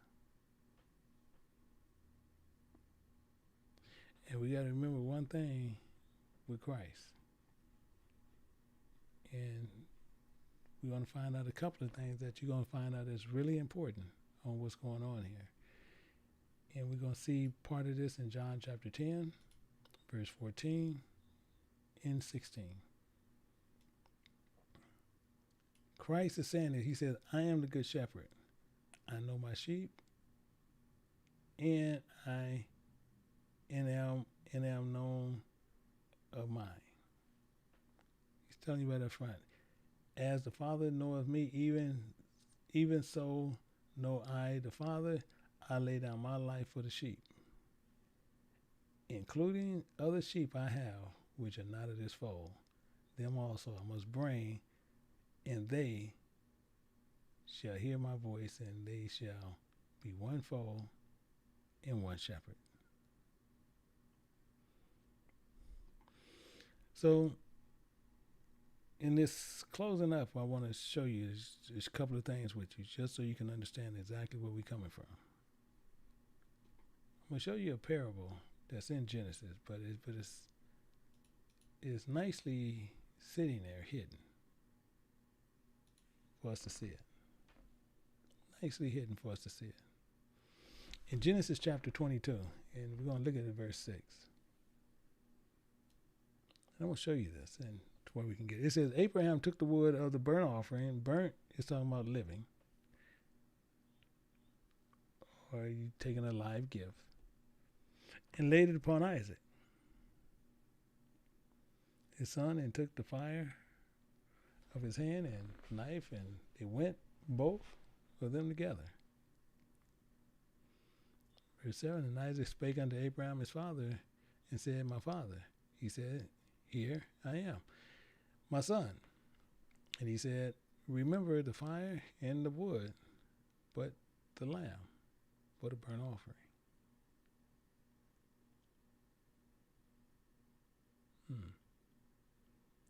And Abraham said, my son, God will provide himself a lamb for the living offering. And they both with them together. The reason this is going to get so important is, as we're closing, it's going to clear up a lot of information between us. We have to go the long way to sometime get this short way. And we'll see in verse 9 as we move down. And he came to a place which God had told him, and Abraham built an altar there, and laid the wood on order, and bound Isaac his son. I know you guys talk about this. This is where you guys hold to. And he bound Isaac his son, and laid him on the altar upon the wood. The reason we're going to see the issues where they say here and what's going on there, we're going to find out here. It says, and Abraham stretched forth his hand and took the knife to slay his son. And the messenger of the Spirit of God called unto him out of heaven and said, Abram, Abraham. And he said, here I am. Because Abraham was going to slay the child. And before he can get ready to do it, the messenger stopped him.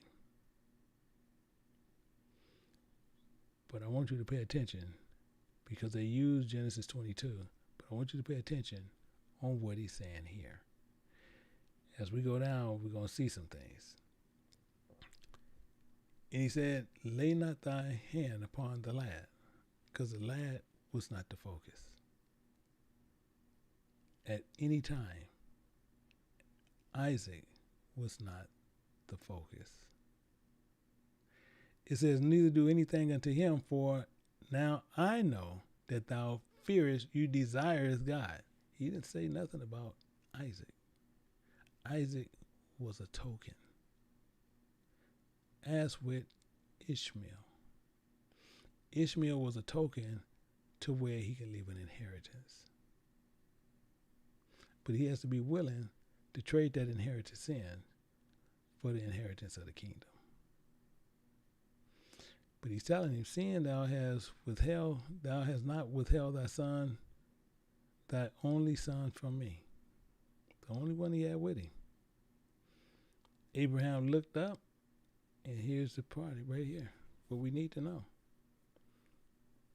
Because Abraham lifted up, he looked, and remember, him a ram caught in the thickets. This tells you everything right here. Because most people, they just read over this. But I guarantee you, once we do it today, I guarantee you, you're going to see a whole lot of people sitting there saying, what we're going to say today. What's coming out of my mouth? Because once he knew that Abraham really desired him, Abraham looked and he seen a ram. And a ram is actually one that is high. He exalted. A ram. That's what that is. And a ram represents that. But he caught in the thickets. In the thicket, right here. The thicket right here is telling you pride and arrogancy. That's what it's telling you right here. He was caught in pride and arrogancy by his horns, by his lineage. This is what got you. This is what got us. Because you're from the lineage of Abraham, we're of the lineage of Abraham. So not as though the word of God is taking on effect, but we are not all Israel, and we are not all children of the promise. Because a lot of us is living according to the flesh. We be Abrahams. We be Abrahams. See, everybody love to say that. But it's based on a promise. And a lot of us going to get caught in our arrogancy and our pride by our lineage. Because that's when it get to the horns mean lineage. It's telling you exactly what we got caught up in. A lot of us is caught up in that. That's why Ishmael, my Islam brothers, y'all caught up with that. We caught up with Jacob. It don't matter. We're from Abraham, gives us the right. Through Jacob, makes us Israelites. Gives us right to where we can become prospects to come into the kingdom. By right, you guys are from Abraham through Ishmael, which you're going to find out exactly what's going on here. This is why it's so important, extremely important as we go through. And it's telling you, and he offered up the burnt offering, a living offering for the replacement for Isaac. Hopefully in that Isaac going to burn up that flesh. And I'm going to show you what we need to remember as we go through this. As we go through this and understand what's going on here. And same with some of them brothers, some of them brothers well versed in these books. But I want you to look at these, and I want you to go back and look at it. And we're going to look at Hebrews chapter 10 and picking it up at verse 4. Because the same thing with Isaac, that Isaac got to get rid of, that arrogancy, that pompness that he had, because he's from the lineage, and same thing, you know his mama, you don't think he didn't know this. Mama, no. He ain't having nothing with my son, even Isaac. You don't think Isaac didn't know that? It says, for it is not possible for the blood of bulls and of goats should take away sin. Because that's not going to happen. And just because she's thinking that's going to take away sin, the same thing you see here in Genesis chapter 16. What did she tell Abraham? Sarah said unto him, my ignorance be upon thee. I have given my handmaid into thy bosom. And then she sent that into the wilderness. Wait a minute, why are you sending it into the wilderness?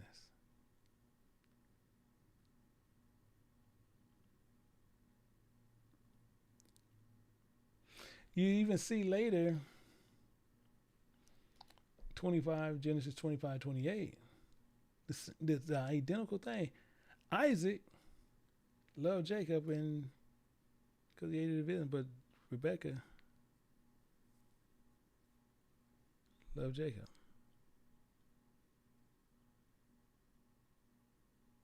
The same once with Ishmael. The same thing. So the same identical thing is going on with Ishmael. We look at Genesis chapter 21, picking it up at verse 10. All behind Sarah seeing Ishmael mocking. Wherefore she said unto Abraham, cast out this bondwoman and her son, for the son of this bondwoman shall not be heir with my son, even with Isaac. That's not going to happen. We got to face it. We didn't came to this. We hit this head on. This is hit head on. We can't get around this. And it says, the thing was very grievous unto Abraham in the sight of his son. Okay, it doesn't matter. Because we know what happened on that. We know what happened here. Remember, never forget a few things that we know here, because we see them here. 18, let's go down to 18. I'm going to show you some things. We still need to pin all this, but I want to make sure. 18, I want you to look at this. We want to look at some things that you can't get rid of. Number one, Genesis 21:18. Can't get rid of this. It said, will arrive, lift up the lad. Hold him in thy hand, for I will make him a great nation. Who said it? God.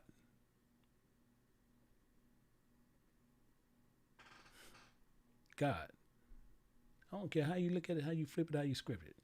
God said this. And it's not your prerogative.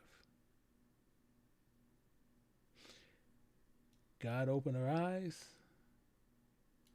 and she saw the well of water.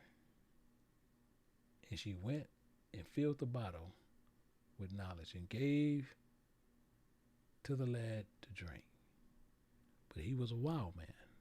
So it was on him on what happened. Did he know God? See, that's the bottom line. Did he know God? Yeah, 100%. Do he know who Allah is? 100%. You can't take that from them, but we'll sit there, oh, we did. It's telling you right here, God sitting there. God was with this child. One of Abraham's children. But the thing, as we keep sitting there saying, one thing we knew that he didn't know, because he was cast out. And what happened? He didn't know his name. That's why they call him Allah. You go look anywhere in their books, anywhere. They're going to always, Allah going to provide. Allah going to provide. Why they just say God? He was cast out. He didn't know. So you can't do nothing to him. He didn't know. But we'll sit there and we throw rocks at him behind that. And it's telling us right here, you'll see right here, and he's telling you right up front, even Jehovah himself is telling you this. Right here. Exodus chapter 6, verse 3. He said, I appeared unto Abraham, our forefather. I appeared unto Isaac and unto Jacob by the name of God Almighty. Why do you think they say Allah? Why do you think they say that? Why do you think they say Allah? Why do you think they say Allah? Why do you think they do that? He says, but by my name Jehovah, by my ways of Jehovah, I was not known to them. They didn't know that. He was cast out. So he don't know. Did he know God? Tell you right here, God was with him.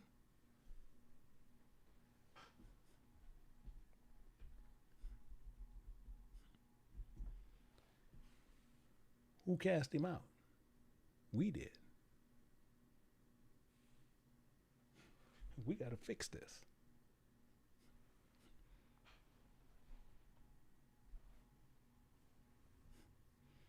We got to fix this. Is Sarah our mother? Oh, 100%. Is Rebecca our mother? Oh, 100%.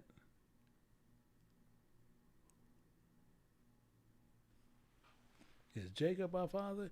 Oh, 100%. Can they fix that? No. But you can. But you can. How are they gonna know who he is? And he was cast out in Genesis. He's telling you right there. I appeared unto Abraham, unto Isaac, and unto Jacob. We just can leave the other two. Just take these two off. We'll leave Isaac and Jacob out. We only gonna talk about Abraham. I appeared unto Abraham by the name of God Almighty. Why do you think they say Allah? Why do you think when they say Allah?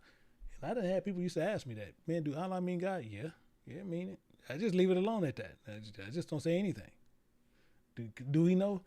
Did they know who God was? Yeah, 100%. But he just lost his way. We didn't. We was always with him. Yeah, I tell you what you look at, and we don't really have time for it. Go look at the prodigal son. Go read that. Because I should put it in, but we ain't been here for a minute. But you go read that. We always was with him. They was cast out. But he said, give me what falls on me, and I'm out of here. And he got it. But he came back.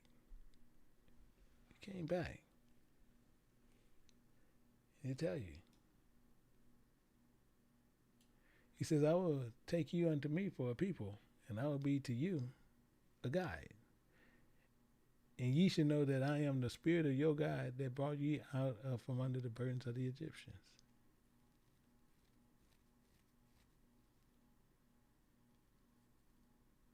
We got to keep that in mind. We have to keep that in mind. And to show you that he's a guide, I'm just going to show you just for the others so we can all know in 2 Adherents chapter 16, verse 75. It's telling you right up front. Saying, be ye not afraid, neither doubt, for God is your guide. For God is your guide.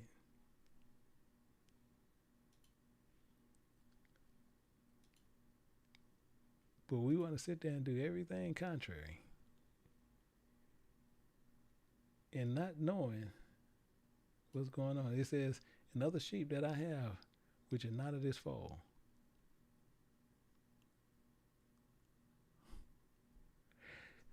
So they plagued.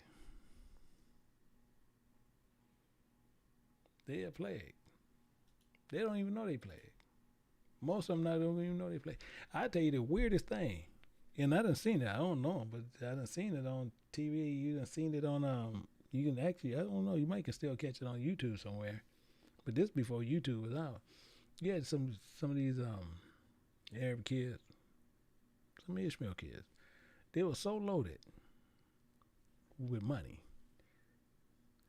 They had a Lamborghini brought to the top of this hotel that was probably 100 floors up. So you know they had to get a crane and everything. They just wanted it in the car. They wanted the car in the lobby for the party. You even have a lot of artists. And seeing artists, they try to keep that quiet. They not going to tell you. I promise you they not going to tell you. But a lot of artists perform at their kids' birthday parties in the backyard. They say, oh no, I'm Michael Jackson, I'm Janet Jackson, I'm not going. No, I need you to come perform at my kid's 7th birthday party. Oh no, well, we're gonna give you a couple of me. Oh, okay, what time? What's the best time for me to be there? Yeah, I thought so. Don't you know how many other artists do this to this day? Go perform for these people. Because they prove they can buy anything they want. They plague with this money, so they don't know what to do with it. We look at this in Ecclesiastes chapter 5 and verse 13. It tells us, for there is so evil which I have seen under the sun, namely riches, kept for the owners thereof to their hurt. Those riches shall perish in the travail, and they begat their sons, and and there is nothing in their hand. As he come forth of his mother's womb, naked shall he return to go as he came, and shall take nothing for his labor, which he may carry away in his hand. And this also is a sore evil. He's telling you right up front, in all points as he came, so shall he go. And what profit hath he that hath labored for the wind, for the spirit? You don't have nothing. But that's beside the point. All the days also of his learning in darkness, and he have much sorrow and wrath and with his sickness. Remember that which I have seen. It is good and comely for one to eat and drink, and to enjoy the good of all labor, and taketh under the sun all the days of his life, which God has given him for his portion. Exactly the point. Every man also to whom God giveth riches and wealth have given him the power to learn thereof. So he gave that to you, but you need to learn of it.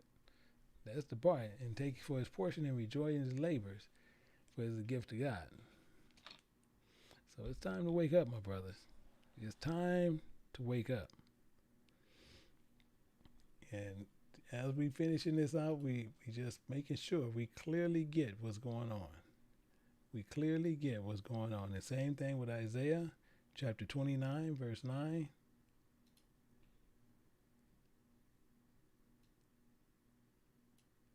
It's telling us right there and making it perfectly clear for us. Stay to yourselves. Stay to yourselves and wonder, ye cry out, you are drunken, but not with wine. You stagger, but not with strong drink. What did he do? See, what did he do? For the Spirit of God had poured out upon you the spirit of a deep sleep. That's what he have done to us. That's what he have done to you. Poured out the spirit of deep, and have closed your eyes, and the prophets and your rulers and your seers hath he covered. In the visions and all is become unto you as words of this book that is sealed, which men delivered to one that is learned. Not to two, to one that is learned, saying, read this, I pray thee. And he said, I cannot, for it is sealed. And the book is delivered to him that is not learned, saying, read this, I pray thee. He said unto him, I am not learned. You need to go learn what this means. And one of our biggest problems, as I said, as we finishing this out, the biggest problem that I told you from the beginning was that sun crest, there was that moon crest, and that star. That's a problem. And that's what you went and did. That's one of the issues that he has. You'll see it in Exodus chapter 20, verse 4.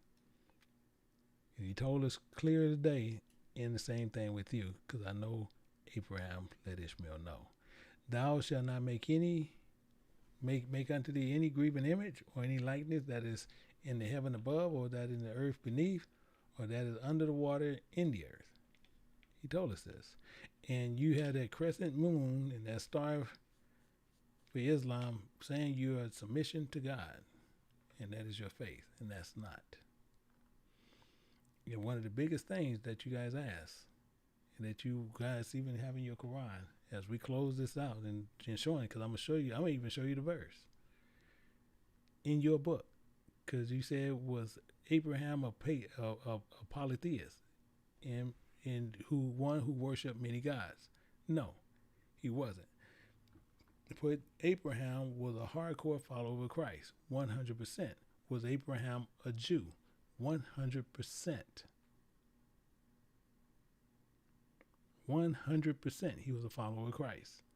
I'm going to prove the point to make sure we're clear as we close out there. So let's go back over here. And we're going to look at that. And you're going to see it right here.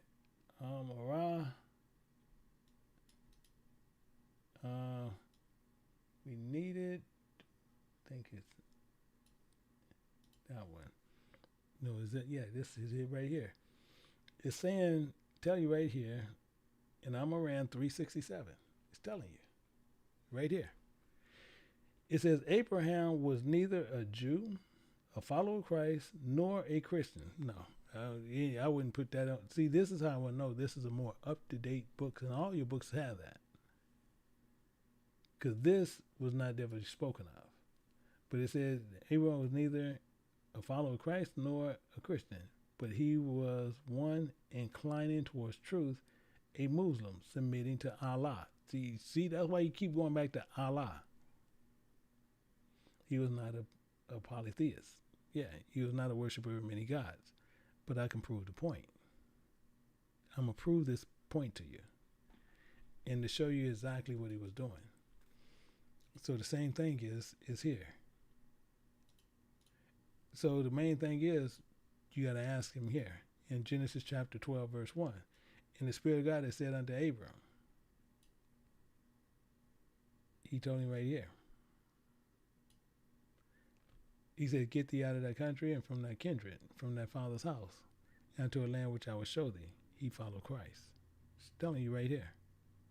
Same thing with Moses. You see, Moses did the same identical thing. Actually, we'll go to Corinthians because it's actually going to say it. We're going to go to 1 Corinthians chapter 10, verse 1. It says, moreover, brethren, I would not that ye should be ignorant, how that all our fathers was under the cloud and all passed through the sea. And were all baptized unto Moses in the cloud and in the sea. All did eat the same spiritual meat, and all did drink the same spiritual drink of that rock that followed them, and that rock was Christ. So they were followers of Christ. This is why we had the issue.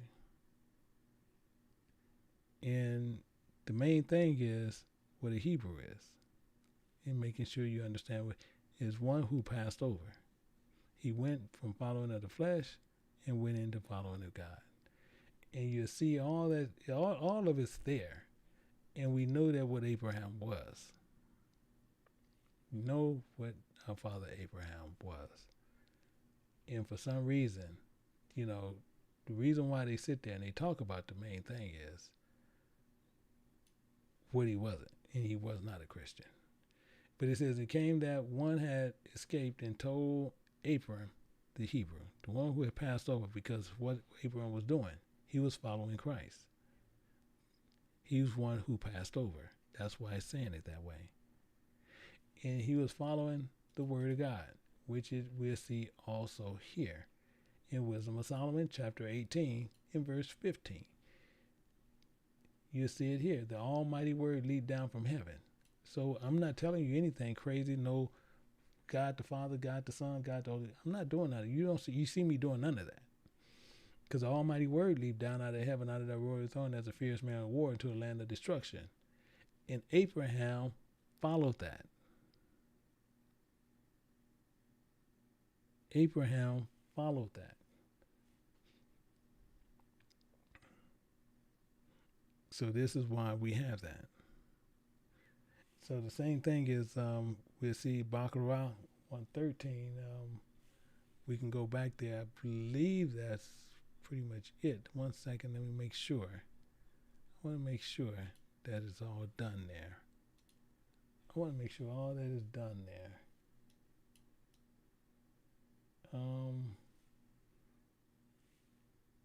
We got 113.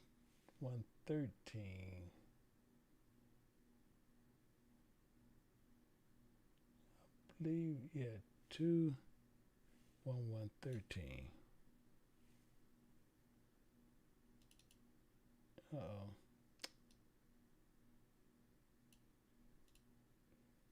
Yeah. But this same thing, the advice, as well as Jacob and his children, indeed, same thing we looked at. We looked at this. And it's telling you right up front. And he did witness to death and came to Jacob and asked his children, who do they worship? And they passed, and he replied, I will continue to worship your God, the God of our forefathers, Abraham. See, Ishmael, yeah. But it goes under Abraham, Isaac, and Jacob.